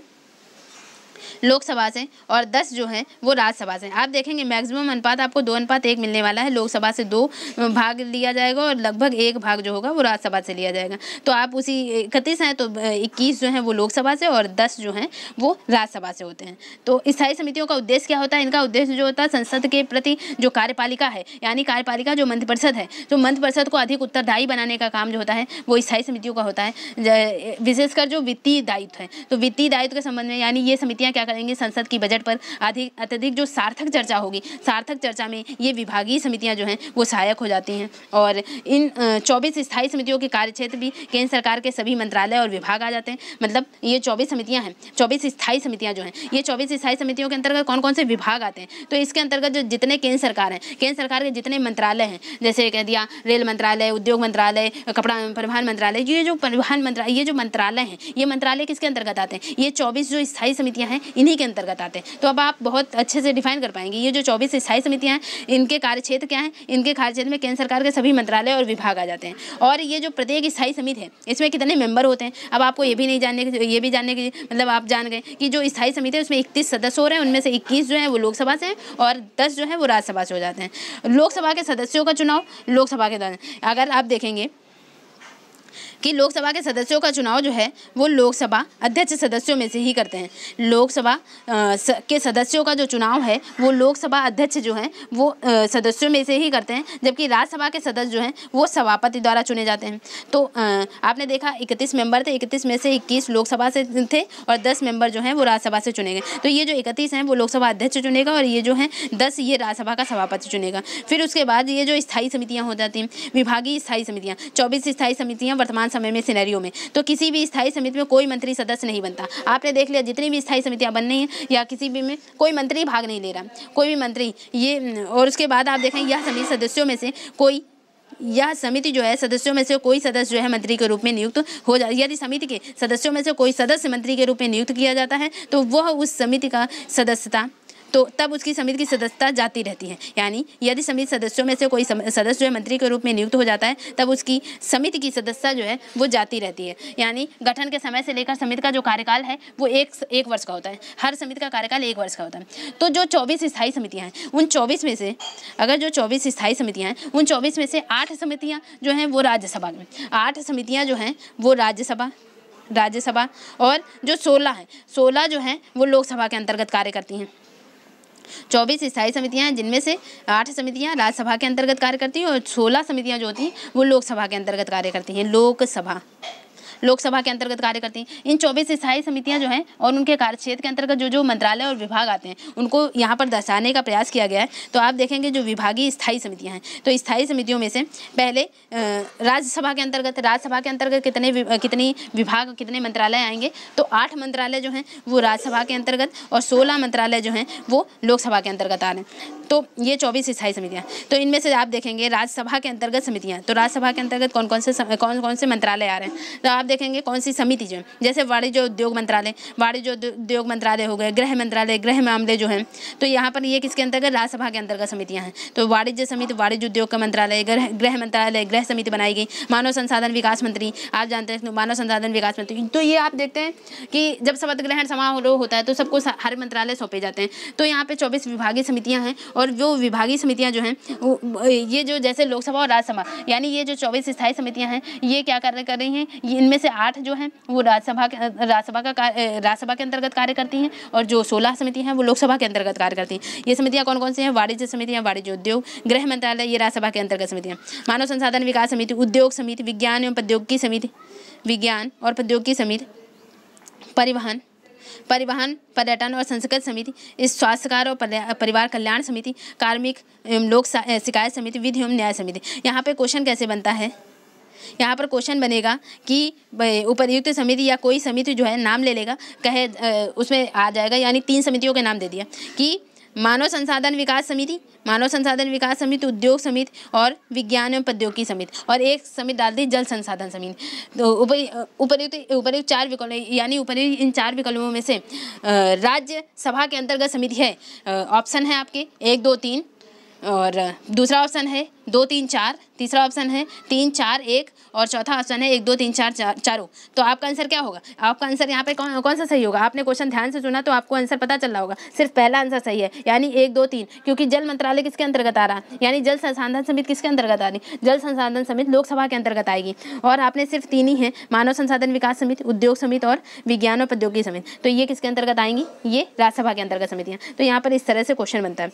तो आप देखेंगे यानी राज्यसभा के अंतर्गत कौन कौन सी समितियाँ, तो आप इसमें कुछ कॉम्बिनेशन बिठा लें, जैसे वाणिज्य हो गया, पैसे से रिलेटेड, घर है, घर में पैसा चलेगा यानी वाणिज्य, घर चलाने के लिए पैसा चाहिए, वाणिज्य होना चाहिए, तो घर हो गया, वाणिज्य हो गया। फिर संसाधन हो जाएंगे, अगर पैसे हो गया तो संसाधन भी हो जाएंगे। संसाधन ये सारी चीज़ें आएंगी कैसे, जब उद्योग धंधे चलेंगे, उद्योग धंधे यानी चलेंगे तो कुछ टेक्नोलॉजी के आधार पर ही चलेंगे। विज्ञान और प्रौद्योगिकी हो गया, जब विज्ञान और प्रौद्योगिकी उद्योग हो जाएगा तो आप घूमेंगे फिरेंगे, परिवहन भी करेंगे, परिवहन करेंगे, जब आप टहलेंगे तो इससे आपका स्वास्थ्य सही हो जाएगा, स्वास्थ्य सही हो जाएगा तो आप क्या करेंगे, कार्मिक एवं लोक शिकायत, और तो आपको शिकायत करने का अवसर नहीं मिलेगा, न्याय संगत आप बर्ताव करते रहेंगे, यानी कोई शिकायत करने का मौका नहीं मिलेगा। तो आपने एक कॉम्बिनेशन बनाया कि गृह मंत्रालय हो गया, परिवहन, यानी गृह क्या है, गृह में गृह चलाने के लिए आपने कैसा कॉम्बिनेशन बनाया, आपने लोक यानी राज्यसभा, राज्यसभा के अंतर्गत कौन कौन सी समितियां आ रही? पहले गृह है, घर जलाने के लिए वाणिज्य चाहिए, पैसा वाणिज्य विभाग चाहिए। फिर वाणिज्य यानी वाणिज्य के बाद आप क्या देखेंगे? वाणिज्य के बाद मानव संसाधन यानी इसके पैसा हो गया, वाणिज्य व्यापार वगैरह हो गया। तो व्यापार के बाद आप देखें मानव संसाधन यानी संसाधन उपलब्ध हो गए। ये संसाधन कहाँ से आए? तो उद्योग परिश्रम, उद्योग करने से। तो उद्योग हो गया यानी वाणिज्य हो गया, वाणिज्य यानी घर परिवार चलाने के लिए गृह मंत्रालय, वाणिज्य हो गया। और वाणिज्य के बाद मानव संसाधन हो गए। संसाधन होने से आपने क्या किया? उद्योग वगैरह, ये संसाधन कहाँ से आए? उद्योग के होने से। उद्योग होने से आप ये उद्योग जो संबंधित है वो किससे? साइंस और टेक से, विज्ञान और प्रौद्योगिकी से संबंधित है। जब आपके पास संसाधन हो गए, पैसा हो गया, वाणिज्य हो गया, गृह हो गया, मानव संसाधन हो गया, उद्योग हो गया, विज्ञान और प्रौद्योगिकी है, तो आप घूमेंगे फिरेंगे यानी परिवहन करेंगे। परिवहन होंगे तो आप स्वास्थ्य सही रहेगा, स्वास्थ्य परिवार हो जाएगा, स्वास्थ्य परिवार हो जाएगा, शिकायत करने का मौका नहीं मिलेगा। लोक शिकायत निर्माण, ये हो गई राज्यसभा। आप कुछ भी कॉन्सेप्ट बना सकते हैं राज्यसभा के अंतर्गत समितियां। फिर आप देखेंगे लोकसभा के अंतर्गत कौन कौन सी समितियां। तो लोकसभा के अंतर्गत कौन कौन सी समिति होगी जो बची? अब क्या हुआ? कृषि हो गई, कृषि हो गई, सूचना हो गई, इंफॉर्मेशन, कृषि में हो गई समिति, सूचना, रक्षा, ऊर्जा समिति हो गई, रक्षा हो गई। फिर विदेश मामलों की समिति हो गई। यानी अगर आपने राज्यसभा की अलग कर ली, राज्यसभा की अलग कर ली 8, तो आप लोकसभा की अलग कर पाएंगे। तो राज्य की 8 हैं तो उनको अलग कर ली। फिर उसके बाद आप लोक की हैं, लोकसभा की यानी कृषि के बाद सूचना, कृषि, सूचना, रक्षा, ऊर्जा यानी रक्षा, ऊर्जा, कृषि, सूचना। और नेक्स्ट क्या देखेंगे? विदेश मामलों से संबंधित, विदेश मामलों की समिति, वित्त समिति। वित्त यहाँ पैसे, धन मामले, कंपनी और योजना से संबंधित। वहाँ पर वाणिज्य यानी व्यापार से संबंधित था, तो यहाँ पर आप देखेंगे वाणिज्य वगैरह व्यापार से संबंधित। यहाँ पे वित्त समिति है, तो वित्त जो है वो लोकसभा के पास, पैसा लोकसभा के पास ज़्यादा आएगा, तो वित्त समिति यानी यहाँ पे भारत के संचित निधि है, तो वित्त समिति हो गई। खाद्य उपभोक्ता मामले हो गए, और श्रम होगा, श्रम समिति। पेट्रोलियम, यहाँ पे श्रम है, वहाँ पे उद्योग था, तो यहाँ पे श्रम समिति हो गया। पेट्रोलियम और प्राकृतिक गैस समिति हो गई, रेल समिति हो गई, नगर विकास हो गई।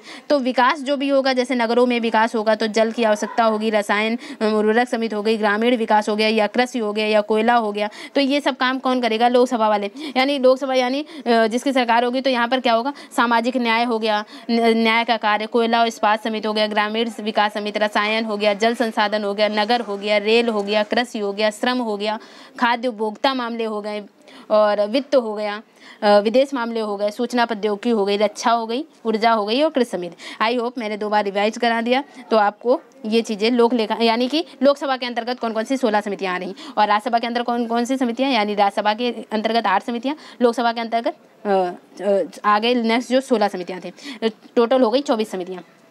ये 24 स्थायी समितियां थी जिनको विभाग सौंपे गए थे।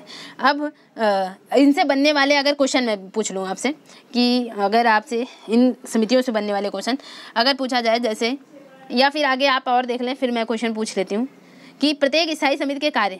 तो प्रत्येक स्थायी समिति के निम्नलिखित कार्य हो जाते हैं, जैसे कि मंत्रालय और विभाग जो हो गए उनके विधेयकों की जांच परख करना, मंत्रालय जैसे वार्षिक प्रतिवेदन पर विचार विमर्श करना, और सदन में प्रस्तुत समर्पित या राष्ट्रीय मूलभूत दीर्घकालीन नीतिगत दस्तावेजों पर विचार करना। लेकिन हर चीज़ की सीमाएँ थी, तो इसकी भी सीमाएँ हैं। यानी ये जो स्थायी समितियाँ थी, 24 स्थायी समितियाँ, इनकी भी अपनी सीमाएँ हैं। इन सीमाओं में अंतर्गत क्या है कि ये जैसे हैं जो दैनंदिन के जो मामले हैं, रोज के जो मामले हैं, मंत्रालय या विभागों के जो दैनिक दिन से जो के प्रशासन से जुड़े मामले हैं, उन पर विचार करने का अधिकार नहीं है इनको। यानी स्थायी समितियों को जो दैनंदिन के प्रशासन के जो से जुड़े जो मामले हैं उन पर विचार करने का अधिकार नहीं दिया जाता है। नेक्स्ट क्या देखेंगे? जो उन मामलों पर विचार नहीं होता है जो अन्य संसदीय समितियों के विचाराधीन हो। जो समितियां जो हैं, यानी जो अन्य संसद में समितियां जो हैं, अगर उनमें विचाराधीन है तो उन मामलों पर विचार नहीं कर सकती ये स्थायी समितियाँ जो हैं। ये 24 जो स्थायी समितियाँ हैं उन मामलों पर विचार नहीं कर, तो ये जो है ये सीमाएँ इनकी बांध दी जाती हैं, यानी सीमाएँ निर्धारित कर दी जाती हैं। तो ये जो समितियां हैं, यानी ये समितियां यानी जो 24 स्थायी समितियां हैं, इनका कार्य क्या हो जाता है? इनका कार्य जो हो जाता है, जैसे कि बजट मांगों पर जो विचार किया जाएगा, यानी जो विभाग होंगे, संबंधित विभाग होंगे या मंत्रालय होंगे, मंत्रालय की जो बजट है, जो बजट मांगों पर विचार करना, इनका कार्य क्या हो जाएगा? जैसे बजट मांगों पर विचार कर रिपोर्ट देना, इनका कार्य हो जाएगा। जैसे कि संबंधित विभाग हैं उन पर वार्षिक रिपोर्ट तैयार करना, और जैसे जो संबंधित विभाग के ऐसे विधेयक विधेयक हैं, ऐसे विधेयकों पर विचार करना जो अध्यक्ष या सभापति द्वारा सौंपे जाएं, या फिर सरकार की दीर्घकालिक नीतियों पर विचार करना। और ये जो सारी समितियां हैं, यानी ये सारे काम जो करेगा ये 24 जो ये स्थायी समितियां हैं, इन स्थायी समितियों का कार्य हो जाता है। यहाँ पर आप देखेंगे जैसे कि स्थायी समितियों के कार्य क्या हैं, जैसे संबंधित मंत्रालय होगा, विभाग हो गया, उनकी अनुदान मांगों पर लोकसभा में चर्चा, मतदान पूर्व सम्यक विचार करना, या फिर संबंधित मंत्रालय विभाग हो गया, विधेयकों की जांच परख करना, जो भी मंत्रालय दे गया उनके जो विधेयक हैं कानून यानी बनाए गए उनकी जाँच पड़ताल करना, संबंधित मंत्रालय विभाग के वार्षिक प्रतिवेदन पर विचार करना, और सदन में प्रस्तुत या समर्पित मूलभूत दीर्घकालीन नीतिगत दस्तावेजों पर विचार करना। ये तो हो जाते हैं स्थायी समितियां हैं, उनके कार्य हो जाते हैं। लेकिन आपने देखा रिस्ट्रिक्शन क्या है कि ये प्रशासनिक जुड़े मामलों पर विचार नहीं कर सकती, उन मामलों पर विचार नहीं कर सकती जो अन्य संसदीय समितियों में विचाराधीन हों, तो ये रिस्ट्रिक्शन, ये सीमाएं लगा दी जाती हैं। नेक्स्ट आप देखेंगे जांच समितियां, तो ये तो हो गई 24 स्थायी समितियां और 3 वित्तीय समितियां, जो 3 वित्तीय समितियां, लोक लेखा समिति, प्राक्कलन समिति और सरकारी उपक्रम समिति। फिर आप देखेंगे नेक्स्ट क्या देख रहे हैं, जांच समितियां। तो आपने देखा था कि दो तरह की समितियां थी, आपने 2 तरह की समितियां देखी, स्थायी समिति और अस्थायी। अस्थायी को कहा गया तदर्थ समिति। 2 तरह की समितियां, अस्थायी या तदर्थ समिति। तो स्थायी आपने पूरी तरह से देख ली, वित्त की 3 समितियां, और जो 24 स्थायी समितियां और बनाई गई। फिर उसके बाद आपने देखा अस्थायी या तदर्थ समितियां। अस्थायी या तदर्थ समितियों के 2 भाग थे, जांच समिति और जांच समिति और सलाहकार समिति। तो अब हमको क्या देखना है, तदर्थ समितियां, अस्थायी समितियां जो हो जाती हैं, अस्थायी समितियां किसी निश्चित प्रयोजन के लिए, किसी निश्चित समय के लिए बना दी जाती हैं, उन्हें अस्थायी समिति या तदर्थ समिति कहते हैं। और इनको 2 भागों में, जांच समिति या सलाहकार समिति। तो अब हम क्या देखने जा रहे हैं, जांच समितियों के बारे में देखने जा रहे हैं। तो जांच समिति में पहला समिति क्या है, याचिका या आवेदन समिति। तो याचिका या आवेदन समिति क्या हो जाती है, यह समिति विधेयकों पर, आम सार्वजनिक महत्व के मामलों पर दायर याचिकाओं और आवेदनों पर विचार करती है। यानी याचिका समिति क्या हो जाती है, याचिका समिति जो होती है, जैसे आम जो विधेयक हो गए, यानी विधेयकों पर जो सार्वजनिक महत्व के मामले हो गए, यानी नॉर्मल जो सार्वजनिक महत्व के जो मामले हो जाते हैं, उन मामलों पर जो याचिकाएं दायर कर दी जाएंगी, वो याचिकाएं जो दायर कर दी गई या आवेदन है, उन पर विचार करने का कार्य कौन करेगा, याचिका आवेदन समिति। नाम से ही डिफाइन है कि याचिका यानी जो याचिका यानी डाली गई उस पर विचार करने के लिए याचिका, वो आवेदन करने की, तो इसके लिए एक जांच समिति यानी जांच पड़ताल करेगी कौन, एक याचिका आवेदन समिति। जो याचिकाओं पर जांच पड़ताल करे वो याचिका आवेदन समिति हो गई। इसमें क्या है, इसमें कितने मेंबर होते हैं, तो आपसे पूछा जाएगा जांच समिति यानी याचिका आवेदन समिति में कितने मेंबर हो जाते हैं। तो लोकसभा समिति से इसमें क्या है 15 सदस्य और राज्यसभा से 10 सदस्य होते हैं। टोटल कितने 25 सदस्य, यानी टोटल 25, इसमें से 15 लोकसभा से, 15 लोकसभा समिति से, और जो राज्यसभा समिति थी तो राज्यसभा समिति से 10, राज्यसभा समिति से कितने 10 मेंबर। तो लोकसभा के 15 और राज्यसभा समिति से 10 मेंबर चुने जाते हैं, किसमें, जांच समितियों में। इसको क्या है, याचिका या आवेदन समिति। क्या कहा जाएगा, सार्वजनिक महत्व के मामलों पर दायर याचिकाओं पर या आवेदनों पर विचार व्यक्त करना, ये इनका काम हो जाएगा, याचिका या आवेदन समिति। दूसरी है विशेषाधिकार समिति। नेक्स्ट क्या है, विशेषाधिकार समिति। तो क्या हो जाती है विशेषाधिकार समिति, जैसा कि नाम में डिफाइन है कि इस समिति में क्या होगा, इस समिति में लोकसभा में 15 जबकि राज्यसभा में 10 सदस्य। आपने देखा याचिका आवेदन में भी 15 और 10 का अनुपात था, यानी लोकसभा और राज्यसभा, तो उसमें 15 और 10। इसी तरह विशेषाधिकार में भी 25 सदस्य, जिनमें से लोकसभा 15 और राज्यसभा 10। यानी तदर्थ में आपने 2 देखी अभी, याचिका आवेदन समिति और विशेषाधिकार समिति, दोनों में 25 सदस्य, जिनमें से 15 जो हैं वो लोकसभा से हो रहे हैं और 10 जो हैं वो राज्यसभा से नियुक्त किए जा रहे हैं। तो विशेषाधिकार समिति बेसिकली है क्या, इसका मुख्य कार्य जो होता है सदस्यों को जो विशेष अधिकार हैं, अगर विशेष अधिकारों का जो हनन हो जाता है तो विशेषाधिकार हनन का परीक्षण जो है, विशेषाधिकार हनन का परीक्षण करना और उचित कार्यवाही की सिफारिश करना किसका कार्य होता है, विशेषाधिकार समिति। आपने कल संसद वाले चैप्टर में देखा था कि विशेषाधिकार हनन प्रस्ताव लाया जाता है। विशेषाधिकार हनन प्रस्ताव या विशेषाधिकार प्रस्ताव कब लाया जाता है, तो विशेषाधिकार प्रस्ताव अगर कोई किसी भी मंत्री के खिलाफ यानी संसद में खड़े होकर के कोई भी बयानबाजी करना और उस बयानबाजी में वो कथन यानी उस मंत्री के खिलाफ या तो झूठ कह रहे हो आप या सत्य कह रहे हो, झूठ या गलत। तो अगर गलत है तो गलत है, अगर आप गलत कुछ बयानबाजी आप कर रहे हो यानी गलत स्टेटमेंट के खिलाफ उसे घेरने की कोशिश कर रहे हो किसी मंत्री या किसी सांसद को, तो यहाँ पर क्या होगा, यहाँ पर किसी दूसरे सांसद को यानी गलत बयानबाजी यानी गलत स्टेटमेंट पर फंसाने की कोशिश करो, तो यहाँ क्या होगा, एक तरह से आप संसद को भ्रमित करने की कोशिश करो, तो उस कंडीशन में क्या विशेषाधिकार प्रस्ताव लाया जाता है, विशेषाधिकार हनन प्रस्ताव लाया जाता है। तो यहाँ पर आप देखेंगे जो विशेषाधिकार समिति होती है, तो विशेषाधिकार समिति क्या करेगी, ये समिति जो है इसका मुख्य कार्य क्या हो जाता है, सदस्यों के विशेषाधिकार हनन का परीक्षण करना, कि सही में इसकी ये जाँच करेगा कि क्या हाँ ये विशेषाधिकार हनन हो रहा कि नहीं हो रहा, यानी विशेषाधिकार हनन का परीक्षण करना और उचित कार्यवाही की सिफारिश करना किसका कार्य होगा, विशेषाधिकार समिति। इसके अंतर्गत 25 सदस्य होंगे, जिनमें से 15 लोकसभा के और 10 राज्यसभा के होंगे। ठीक है, तो ये तो हो गई विशेषाधिकार समिति। नेक्स्ट आप देखेंगे आचार समिति। क्या होती है आचार समिति? तो आचार समिति क्या होती है, तो आचार समिति जो होती है यानी जैसा कि नाम में इसके विहित है, जैसे आचार समिति, यहाँ पर आप देखेंगे राज्यसभा में इस समिति का गठन जो 1997 में और लोकसभा में 2000 में हुआ, यानी दोनों सदनों में राज्यसभा में 1997 में आचार समिति का गठन किया गया और लोकसभा में 2000 में। यह समिति संसद सदस्यों के आचार संहिता लागू करती है, यानी यहाँ पर ये आचार यानी आचरण और व्यवहार कैसा होना चाहिए, कहाँ की बात की जा रही, संसद की बात की जा रही, यानी जो संसद जो विधायक हैं जो यानी MLA हैं वो उनका व्यवहार उनका आचरण कैसा होना चाहिए। यानी कभी कभी आप देखते हो कि इतना डिबेट हो जाता है, इतनी बहस हो जाती है कि कोई एक दूसरे को मारने के लिए यानी कहो मारने के लिए उतारू हो जाते हैं, यानी कहो मार दे एक दूसरे को, तो यानी ये नॉर्मल तौर पे गलत है ना। तो इस वजह से आचार समिति का गठन किया गया, यानी आपका संसद में आपका आचरण कैसा होना चाहिए ये समिति डिफाइन करती है, कुछ रिस्ट्रिक्शन है, बाउंडेशन है, आप ये कार्य नहीं कर सकते। तो आचार समिति क्या करेगी, ये आचार समिति जो है संसद सदस्यों के लिए आचार संहिता लागू करती है, ये दुराचरण के मामलों में जांच करती है, समुचित कार्यवाही की सिफारिश करती है। तो अगर आप देखें, ये तो मैंने एक एग्जाम्पल दे दिया है आचार संहिता के बारे में, लेकिन इसका जो एक्चुअल फैक्ट क्या है कि आचार संहिता क्या है, जो यानी कि जैसे कि आप देखते हो कुछ नियम कानून बनाए जाते हैं संसद की कार्यवाही के दौरान, या जैसे कि आप देखते हो आचार संहिता लागू कर दी जाती है जब भी चुनाव यानी चुनाव जिस दिन मतदान होता 24 घंटे पहले, तो वहाँ पर यानी चुनाव की डेट जब से आ जाती है तो उस समय से आचार संहिता लग जाती है, यानी चुनाव या निर्वाचन आयोग द्वारा जिस दिन ये घोषित कर दिया जाता है कि चुनाव डेट आ जाती है, तो वहाँ से उस दिन से क्या हो जाता है, उस दिन से आचार संहिता लागू हो जाती है। तो आचार संहिता यहाँ पे आचार समिति की बात की जा रही है, यहाँ पर क्या होगा, ये जो संसद सदस्य हैं उनके दुराचरण के मामलों में जांच करना, समुचित कार्यवाही की सिफारिश करना। तो यहाँ पर ये जो संसद सदस्यों के लिए आचार संहिता लागू करवाती है कौन, आचार समिति। तो ये आचार समिति इसका ये कार्य हो गया। तो आपने देखा जांच समिति, विशेषाधिकार समिति और आचार समिति देखा। आचार समिति राज्यसभा में कब गठित हुई, 1997 में, लोकसभा में कब, तो 2000 में इसका गठन हुआ।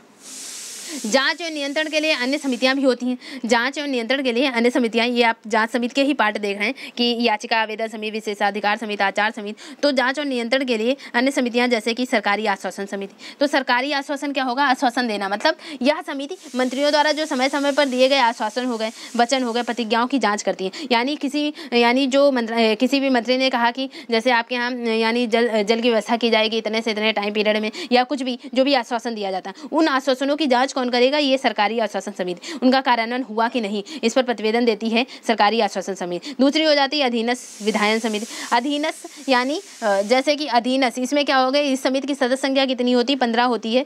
अधीनस्थ विधायन समिति, इसमें 15 सदस्य होते हैं और इसका गठन जो है 1953 में किया गया था। तो अधीनस्थ समिति क्या हो जाती, जो नियम है, उपनियम है या नियमावली बनाने के लिए संसद द्वारा जो कार्यपालिका को प्रतिनिधित्व या संविधान द्वारा प्रदत्त शक्तियों का उपयोग भली बात हो रहा है या नहीं, यह समिति इस चीज पर जांच करती है। अधीनस्थ विधायन समिति, विधायन यानी विधि या कानून नियम, तो कार्यपालिका यानी जो नियम या उपनियम या नियमावली जो बनाई गई वो संसद द्वारा कार्यपालिका को प्रतिनिधित्व या संविधान द्वारा प्रदत्त शक्तियों का उपयोग भली बात हो रहा है कि नहीं, इसकी जांच कौन करेगा, अधीनस्थ विधायन समिति करेगी। नेक्स्ट आप देखेंगे सदन के पटल पर पुनः स्थापित दस्तावेजों की समिति। इस समिति का गठन कब हुआ, 1975 में गठित की गई। इसमें कितने सदस्य हैं, तो इसमें बेसिकली लोकसभा समिति में 15 और राज्यसभा में 10। तो आपने देख लिया जितनी जांच समितियां, तो उनमें से 3 में आपने सदस्यों की संख्या देखी, वो हो गई याचिका में, और याचिका के बाद आपने देखा विशेषाधिकार समिति। तीसरी आपने देखा अधीनस्थ विधायन समिति, और चौथी आप देख रहे हैं सदन के पटल पर स्थापित दस्तावेजों की समिति। यहाँ पर सदस्यों की संख्या सब जगह कितनी है, 25 है, जिनमें से 15 लोकसभा से चुने जा रहे हैं और राज्यसभा से 10 सदस्य। नेक्स्ट आप देखेंगे जैसे अनुसूचित जाति जनजातियों के लिए समिति बना दी जाती है, तो नेक्स्ट क्या हो जाएगी, अनुसूचित जाति जनजाति के लिए कल्याण समिति हो जाएगी। इसमें कितने सदस्य होते हैं, इसमें 30 सदस्य होते हैं। तो अनुसूचित जाति और जनजाति क्षेत्रों के लिए कल्याण समिति बनाना, इसमें सदस्यों की संख्या 30, जिसमें से 30 में से 20 लोकसभा से और 10 राज्यसभा से। तो 20 लोकसभा और 10 राज्यसभा। इसमें क्या हो जाता है, ये अनुसूचित जाति हो गई, अनुसूचित जाति राष्ट्रीय आयोग हो गया, अनुसूचित जनजाति राष्ट्रीय आयोग, उनके प्रतिवेदनों पर विचार करने का कार्य किसका होगा, अनुसूचित जाति जनजाति कल्याण समिति का होगा। और नेक्स्ट हो जाती है महिला सशक्तिकरण समिति। तो महिला सशक्तिकरण यानी महिलाओं के बारे में विशेष प्रावधान नियुक्त करना, वो महिला सशक्तिकरण समिति हो जाएगी। यानी आपने SC/ST कल्याण समिति क्या है, उसमें 30 सदस्य हो रहे हैं, उसका कार्य SC/ST जो है यानी अनुसूचित जाति जनजाति हो गए, उनके राष्ट्रीय आयोगों की रिपोर्टों की जाँच करना इस वर्ष से संबंधित होगा। यानी कि जो उनके यानी उनकी सुरक्षा, उनके शोषण के विरुद्ध किए गए कार्यों का क्रियान्वयन करना क्या होगा, SC/ST कल्याण समिति का कार्य होगा कि जो SC/ST वर्ग है उस वर्ग से संबंधित जो सुरक्षा और शोषण के विरुद्ध, तो इसका आप क्या कार्य देख रहे हैं, SC और ST का कार्य देख रहे हैं कि सुरक्षा और शोषण के विरुद्ध किए गए कार्यों का क्रियान्वयन करना किसका कार्य होता है, SC/ST कल्याण समिति। फिर आप देख रहे हैं महिला सशक्तिकरण। तो महिला सशक्तिकरण जो समिति है इसका गठन कब हो जाता है, तो 1997 में इस समिति का गठन किया जाता है। इसमें कुल कितने सदस्य होते हैं, तो इसमें कुल 30 सदस्य होते हैं, जिनमें से 20 लोकसभा से होंगे, 30 होंगे तो 20 लोकसभा से 10 राज्यसभा से होंगे। फिर इसका कार्य क्या हो जाता है, जो राष्ट्रीय महिला आयोग है, राष्ट्रीय महिला आयोग के रिपोर्टों की जाँच करना और महिलाओं के पक्ष में किए गए कार्यों की जो रिपोर्ट तैयार करना, वो किसका कार्य होगा, महिला सशक्तिकरण। नाम से डिफाइन है, महिलाओं के लिए जो विशेष प्रयोजन की व्यवस्था की जाए, या यहाँ पे देखेंगे गरिमा सभी क्षेत्रों में समानता के लिए क्या कदम उठाए गए हैं, इसकी जांच करती है महिला सशक्तिकरण समिति। तो आपने देखा यानी जांच समितियों में आपने देखा याचिका आवेदन समिति देखा, विशेषाधिकार समिति देखा, आचार समिति देखा, और शायद आप डिफाइन भी कर पा रहे होंगे क्या क्या अंतर है। फिर जांच नियंत्रण समिति में देखा कि सरकारी आश्वासन समिति, आश्वासन दिया जाता है जो किसी मंत्री सांसद द्वारा, तो यहाँ पर क्या हो जाता है, उनकी जांच करना सरकारी आश्वासन समिति। अधीनस्थ विधायन समिति, अधीनस्थ विधायन समिति क्या हो जाता था, जो यानी विधि यानी नियम कानून नियमावली बनाने के लिए जो संसद यानी कार्यपालिका को प्रतिनिधित्व और संविधान द्वारा जो शक्तियाँ यानी भली बात प्रयोग हो रही कि नहीं, ये अधीनस्थ विधायन समिति प्रयोग करेगा। और आपने देखा जैसे सदन के पटल पर पुनः स्थापित दस्तावेजों की समिति तीसरा आपने देख लिया। फिर अनुसूचित जाति जनजाति कल्याण समिति देखा, फिर महिला सशक्तिकरण समिति देखा। नेक्स्ट आप क्या देखेंगे, नेक्स्ट आप लाभ के पदों पर संयुक्त समिति। नेक्स्ट क्या है, लाभ के पदों पर संयुक्त समिति। तो ये कोई इसमें कुछ ज़्यादा इंपॉर्टेंट फैक्ट नहीं कि लाभ के पदों पर संयुक्त समिति का क्या है, कि इसमें आप देखेंगे इस समिति में 15 सदस्य हैं, जिनमें इस समिति में 15 सदस्य होते हैं, 10 लोकसभा से 5 राज्यसभा से होते हैं। इनका कार्य जैसे सरकारों द्वारा, जिनका गठन जो होता है केंद्र राज्य केंद्र शासित प्रदेशों की सरकारों द्वारा किया गया है, और जो लोग इनमें पदाधारक हैं यानी पद लिए हैं उनके बारे में अनुशंसा करती है ये समिति, यानी लाभ के पदों पर संयुक्त समिति जो है। फिर उसके बाद नेक्स्ट आप देखेंगे सदन के दैनंदिनी के कामकाज से संबंधित समिति, यानी रोज के कामकाज से, सदन में जो रोज कार्यवाही चल रही, रोज कामकाज चल रहा, जो उनके कामकाज से संबंधित जो समितियां हैं उन्हें क्या, वो कौन कौन सी समितियां हैं, जैसे कार्य सलाहकार समिति। नाम से डिफाइन है कि सलाह देने का काम करेगा कार्य सलाहकार समिति। तो इसका कार्य क्या हो जाता है, कार्य सलाहकार समिति। यह समिति सदन के कार्यक्रम, यह समिति क्या करेगी, सदन के कार्यक्रम समय सारणी को नियमित रखती है, यानी सदन के कार्यक्रम हो गए समय सारणी को नियमित रखती है। इसमें क्या होगा, मतलब सलाहकार समिति के माध्यम से यह सदन के समक्ष सरकार द्वारा लाए गए जैसे विधायी हो गए या अन्य कार्यों पर चर्चा के लिए समय निर्धारित करती है कि कौन सी चर्चा कितने समय से, सदन की कार्यवाही कितने समय से शुरू होगी। ये क्या करेगा, ये कार्य करने की जो सलाह है कि इतने से इतने समय तक ही ये कार्य होना चाहिए, या कोई मुख्य मुद्दा आ गया, कोई मुख्य प्रस्ताव आ गया तो उसको यहाँ पर डिस्कस करना ज़्यादा जरूरी है, तो उसके बारे में सुझाव सलाह देना, तो ये किसका कार्य होगा, ये कार्य सलाहकार समिति। क्योंकि आप जानते हैं जितने सांसद और विधायक तो इन्हें ये डिफाइन नहीं करते कि ये चीज़ ज़्यादा महत्वपूर्ण मुद्दा है या लोक महत्व का मुद्दा ये ज़्यादा है तो इसको ये पहले मुद्दा यानी ये चर्चा का विषय बनना चाहिए। तो यहाँ पर क्या होगा, कार्य सलाहकार समिति ये सारी चीज़ें सलाह देने का काम करती है। यानी यहाँ पर क्या होगा, जैसे विधायी और अन्य कार्यों पर चर्चा के लिए समय निर्धारित करती है कौन, कार्य सलाहकार समिति। इसमें सदस्य कितने होते हैं, तो लोकसभा अध्यक्ष इसके अध्यक्ष होते हैं, यानी कार्य सलाहकार समिति के अध्यक्ष कौन होंगे, लोकसभा अध्यक्ष होंगे। और लोकसभा से इसमें 15 सदस्य और राज्यसभा से इसमें 10 सदस्य होते हैं। सभापति जो होते हैं इसके पदेन अध्यक्ष होते हैं। सभापति यानी राज्यसभा में तो राज्यसभा का सभापति अध्यक्ष होगा, और लोकसभा वाले लोकसभा में। कार्य सलाहकार समिति तो दोनों के पास होगी ना, लोकसभा राज्यसभा। तो यहाँ पर क्या होगा, जैसे लोकसभा में तो लोकसभा में लोकसभा अध्यक्ष इसके अध्यक्ष हो रहे हैं, राज्यसभा में तो राज्यसभा के सभापति इसके पदेन अध्यक्ष हो रहे हैं। तो कार्य सलाहकार समिति हो गया। निजी सदस्यों के विधेयकों और संकल्पों द्वारा समिति। फिर उसके बाद आप देखेंगे निजी सदस्यों के विधेयक जो हो गए, कुछ नियम कानून हो गए, संकल्प द्वारा समिति। तो आप देखेंगे मैं नेक्स्ट जो इम्पोर्टेंट फैक्ट हैं। फिर उसके बाद यहाँ पे निजी विधेयकों यानी नियम समिति आप देखेंगे। नियम समिति में भी लोकसभा समिति से 15 सदस्य और लोकसभा इसके अध्यक्ष हो जाते हैं। नियम कानून कौन बनाएगा? लोकसभा बनाएगी। नेक्स्ट आप देखेंगे नियम समिति क्या है? नियम समिति यानी लोकसभा समिति में 15 सदस्य होते हैं और लोकसभा अध्यक्ष इसके पदेन अध्यक्ष हो जाते हैं, क्योंकि लोग नियम कौन बनाएगा? लोकसभा वाले। तो राज्यसभा समिति में 16 सदस्य होते हैं और इसके सभापति पदेन अध्यक्ष हो जाते हैं। तो ये हो जाती है नियम समिति के बारे में। तो आप बस नेक्स्ट फैक्ट देख लें।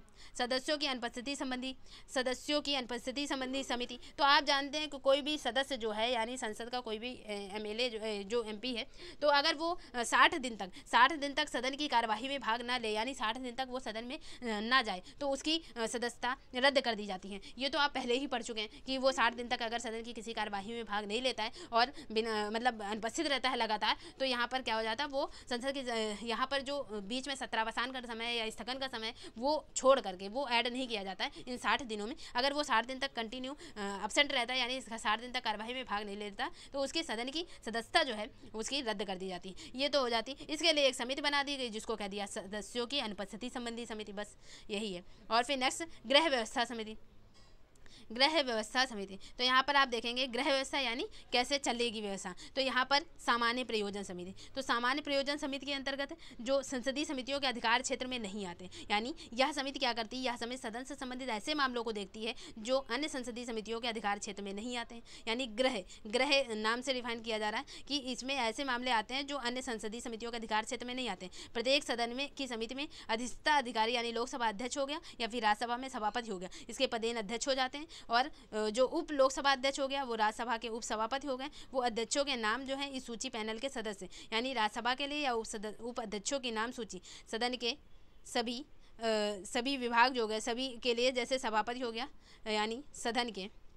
यहाँ पे आप देखेंगे प्रत्येक सदन में समिति में अधिष्ठता अधिकारी लोकसभा अध्यक्ष या सभापति इसके पदेन अध्यक्ष हो जाते हैं। तो यहाँ पर आप देखेंगे सामान्य प्रयोजन समिति, इसके अंतर्गत वो मामले आ रहे हैं जो अन्य समितियों में नहीं आ पा रहे हैं। फिर आवास समिति क्या हो जा रही है?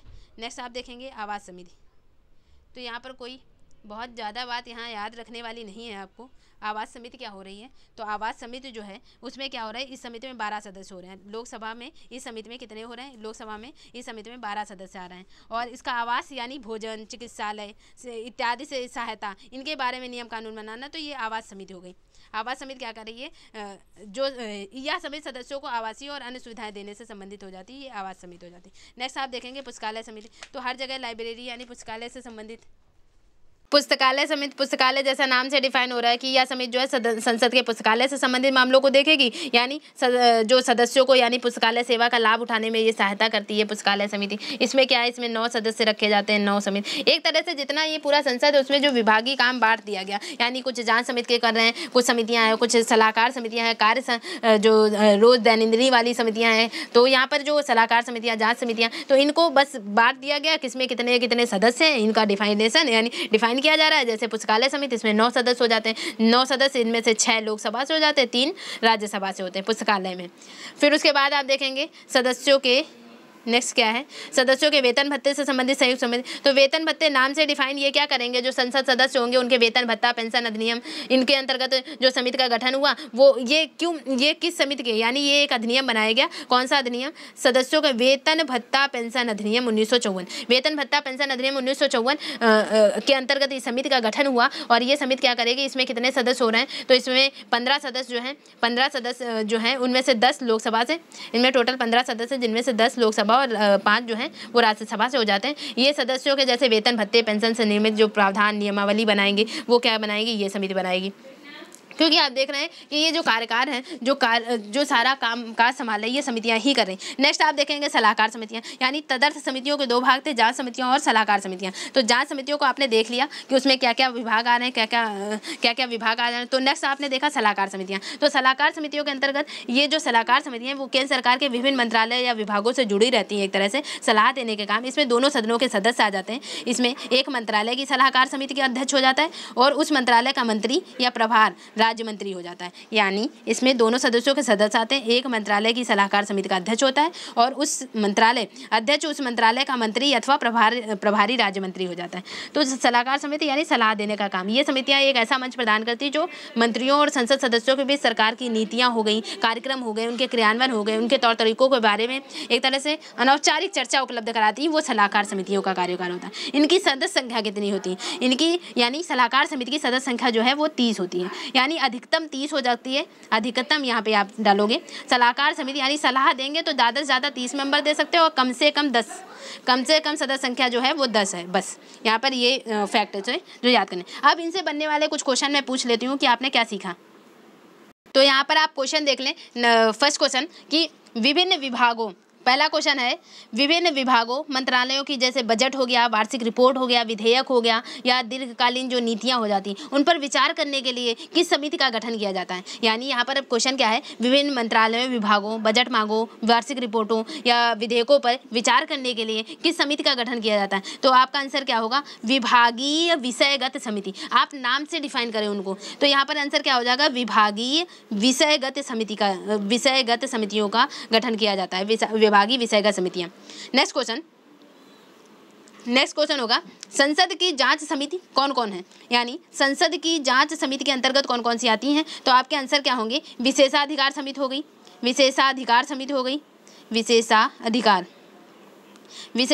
समिति हो गई। और फिर उसके बाद नेक्स्ट देखेंगे याचिका समिति हो गई, याचिका समिति हो गई। और तीसरी आचार समिति हो गई। यानी जो जांच समितियों में कौन कौन से आ जाएंगे, विशेषाधिकार समिति, जांच समिति और यानी विशेषाधिकार समिति, याचिका समिति और आचार समिति। नेक्स्ट क्वेश्चन, संसद अथवा उसके सदस्यों के विशेषाधिकार उल्लंघन के मामले में किस समिति द्वारा किया जाएगा। यानी नेक्स्ट क्वेश्चन क्या होगा, संसद और उसके सदस्यों के विशेषाधिकार उल्लंघन के मामले की जांच जो है वो किस समिति द्वारा की जाएगी। तो संसद है, उसके सदस्यों के विशेषाधिकार उल्लंघन हो रहा तो कौन सी आएगी, विशेषाधिकार समिति आएगी, विशेषाधिकार समिति। नेक्स्ट क्वेश्चन, जो नियम समिति है, नियम समिति संसद के किस सदन में गठित की जाती है। यानी नियम समिति यानी नियम कानून जो बनेगा, तो नियम समिति संसद के किस सदन में गठित की जाती है। तो आपका आंसर क्या होगा, दोनों सदनों में गठित की जाती है। नेक्स्ट क्वेश्चन, लोकसभा की नियम समिति में 15 सदस्य होते हैं, तो राज्यसभा की नियम समिति में कितने सदस्य होंगे। जहाँ भी आपको 15 सदस्य अगर लोकसभा में बता दिया उसने, तो आपको फिर फिक्र करने की जरूरत ही नहीं है, क्योंकि लोकसभा में अगर 15 है तो 10 राज्यसभा में होते थे। यानी अगर ऐसे पूछा जाता कि नियम समिति में कुल कितने सदस्य होते तब आप 25 बताते हैं, लेकिन अगर कह दिया लोकसभा में नियम समिति में 15 सदस्य हैं तो राज्यसभा में कितने, 10 सदस्य होते हैं। नेक्स्ट क्वेश्चन, लोक उपक्रम समिति अपनी रिपोर्ट किसे सौंपेगा। लोक उपक्रम समिति जो थी, यानी तीसरी समिति यानी वित्त समिति की जो तीसरी लोक उपक्रम समिति, वो अपनी रिपोर्ट किसको सौंपेगा। तो वो अपनी रिपोर्ट लोकसभा अध्यक्ष को देगा। नेक्स्ट क्वेश्चन, जो विषयगत समितियां यानी विभागीय जो विषयगत समितियों की स्थापना किसकी सिफारिश जो है कब की गई। तो नियम समिति ने की है 1989 में। नेक्स्ट क्वेश्चन, जैसे विभागीय समितियों की संख्या। नेक्स्ट क्वेश्चन, विभागीय समितियों की संख्या 17 से बढ़ाकर 24 कब की गई। विभागीय समितियों की संख्या आपको पता होगा, विभागीय स्थायी समितियां जो थी, स्थायी समितियां 24 हैं वर्तमान समय में, तो 17 से बढ़ाकर 24 कब की गई। तो 17 से बढ़ाकर 24 कब की गई। विभागीय समितियां जो थी वो 17 से बढ़ाकर 24 2004 में कर दी गई थी। और फिर नेक्स्ट क्वेश्चन हम लोग देखते हैं। नेक्स्ट क्वेश्चन, जैसे लोकसभा की नियम समिति का प्रदेन अध्यक्ष कौन होता है। नेक्स्ट क्वेश्चन है लोकसभा की नियम समिति का प्रदेन अध्यक्ष कौन होता है। प्रदेन अध्यक्ष कौन होगा, लोकसभा अध्यक्ष होगा। आपको कंफ्यूज नहीं होना, यहाँ पे अध्यक्ष के लिए लोकसभा अध्यक्ष आप लगा सकते हैं। फिर नेक्स्ट क्वेश्चन क्या होगा, नेक्स्ट क्वेश्चन, सदन में अनुपस्थित रहने वाले सदस्यों संबंधी नेक्स्ट क्वेश्चन क्या होगा, सदन में अनुपस्थित रहने वाले सदस्यों संबंधी समिति का गठन संसद के किस सदन में किया जाएगा और उसमें कुल कितने सदस्य हो सकते हैं। तो अनुपस्थित रहने वाले यानी कहा जाता 60 दिन तक अनुपस्थित रहे तो आपकी सदस्यता रद्द हो जाएगी संसद सदस्य की। तो यहाँ पर क्या है कि सदन में अनुपस्थित रहने वाले सदस्यों की संबंधी समिति का गठन जो है संसद के किस सदन में किया जाएगा, इसमें कुल कितने सदस्य होते हैं। तो लोकसभा में किया जाएगा, इसमें कुल 15 सदस्य रहते हैं, 15 सदस्य। नेक्स्ट क्वेश्चन क्या हो जाएगा, नेक्स्ट क्वेश्चन, जैसे कार्य मंत्रणा समिति का गठन संसद के किस सदन में किया जाएगा? कार्य मंत्रणा समिति तो दोनों सदनों में, नियम समिति क्या थी? दोनों सदनों में बनती, कार्य मंत्रणा भी दोनों सदनों में होगी। फिर नियम समिति में कितने सदस्य होते थे? नियम समिति में 25 सदस्य होते थे, 15 लोकसभा से, 10 राज्यसभा से। वैसे ही कार्य भी दोनों जगह होगा, नियम भी दोनों जगह बनेंगे, तो दोनों सदनों में, ऐसे आप रिलेट कर लें। फिर नेक्स्ट क्वेश्चन, लोकसभा की कार्य मंत्रणा समिति में अगर 15 समिति हो रहे हैं तो कार्य मंत्रणा समिति, तो राज्यसभा से कितने? 10 सदस्य। नियम हो जाए, नियम कौन बनाएगा? नियम भी 25 सदस्य बनाएंगे और कार्य भी करने वाले 25 सदस्य हो गए। चाहे नियम समिति हो जाए चाहे कार्य मंत्रणा समिति, 25 मेंबर हो गए, 25 में से 15 लोकसभा से हो रहे हैं और 10 राज्यसभा से, दोनों के लिए हो गया। तो आपको अब कंफ्यूज नहीं होना। नेक्स्ट क्या होगा? कार्य मंत्रणा समिति का पदेन अध्यक्ष कौन होगा? तो पदेन अध्यक्ष कौन होगा? तो यथास्थित अध्यक्ष होगा या फिर सभापति होगा। पदेन अध्यक्ष कौन हो जाता है कार्य मंत्रणा समिति? तो अध्यक्ष दोनों का, यानी लोकसभा अध्यक्ष हो जाएगा या राज्यसभा का तो सभापति हो जाएगा। नेक्स्ट क्वेश्चन, संसद के विधायी या अन्य कार्यों को करने के लिए समय का निर्धारण किस समिति द्वारा किया जाएगा? तो समय का निर्धारण जो करेगा वो कार्य मंत्रणा समिति, कार्य जो करवाएगा वही समय का निर्धारण करेगा, कार्य मंत्रणा समिति। नेक्स्ट क्वेश्चन जैसे अनुसूचित जाति जनजाति यानी SC ST, तो SC ST अनुसूचित जाति या जनजाति से संबंधित समिति में कुल कितने सदस्य होते थे? SC ST में कुल कितने सदस्य? 30 सदस्य होते थे, जिनमें से 20 लोकसभा से और 10 राज्यसभा से। नेक्स्ट क्वेश्चन, अधीनस्थ जो विधायन संबंधी जो समिति में, अधीनस्थ मामलों में अधीनस्थ विधायन संबंधी समिति में कुल कितने सदस्य होते थे? तो अधीनस्थ विधायन संबंधी मामलों में कुल 15 सदस्य होते थे। नेक्स्ट समिति जैसे कौन कौन सी सेवा समितियां होती हैं? कौन कौन सी सेवा समितियां होती हैं? तो जैसे सेवा समितियां जैसे वेतन भत्ता हो गया, आवास समिति हो गया, गृह समिति जो हो गई, सामान्य प्रयोजन समिति, ये सब क्या है? ये सभी सेवा समितियों के अंतर्गत आ जाते हैं। और अगर आई होप आपने सब कुछ सीख लिया, आई थिंक।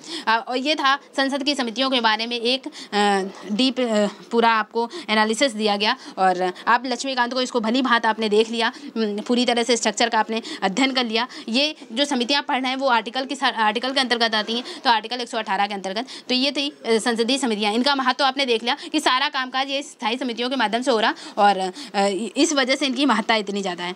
तो अब हम लोग नेक्स्ट चैप्टर पढ़ेंगे अगले दिन। तो आई होप आपको अगर सेशन अच्छा लगा हो, लाइक करें, कमेंट करें, शेयर करें, और ज़्यादा से ज़्यादा शेयर करें आप इस चीज़ को।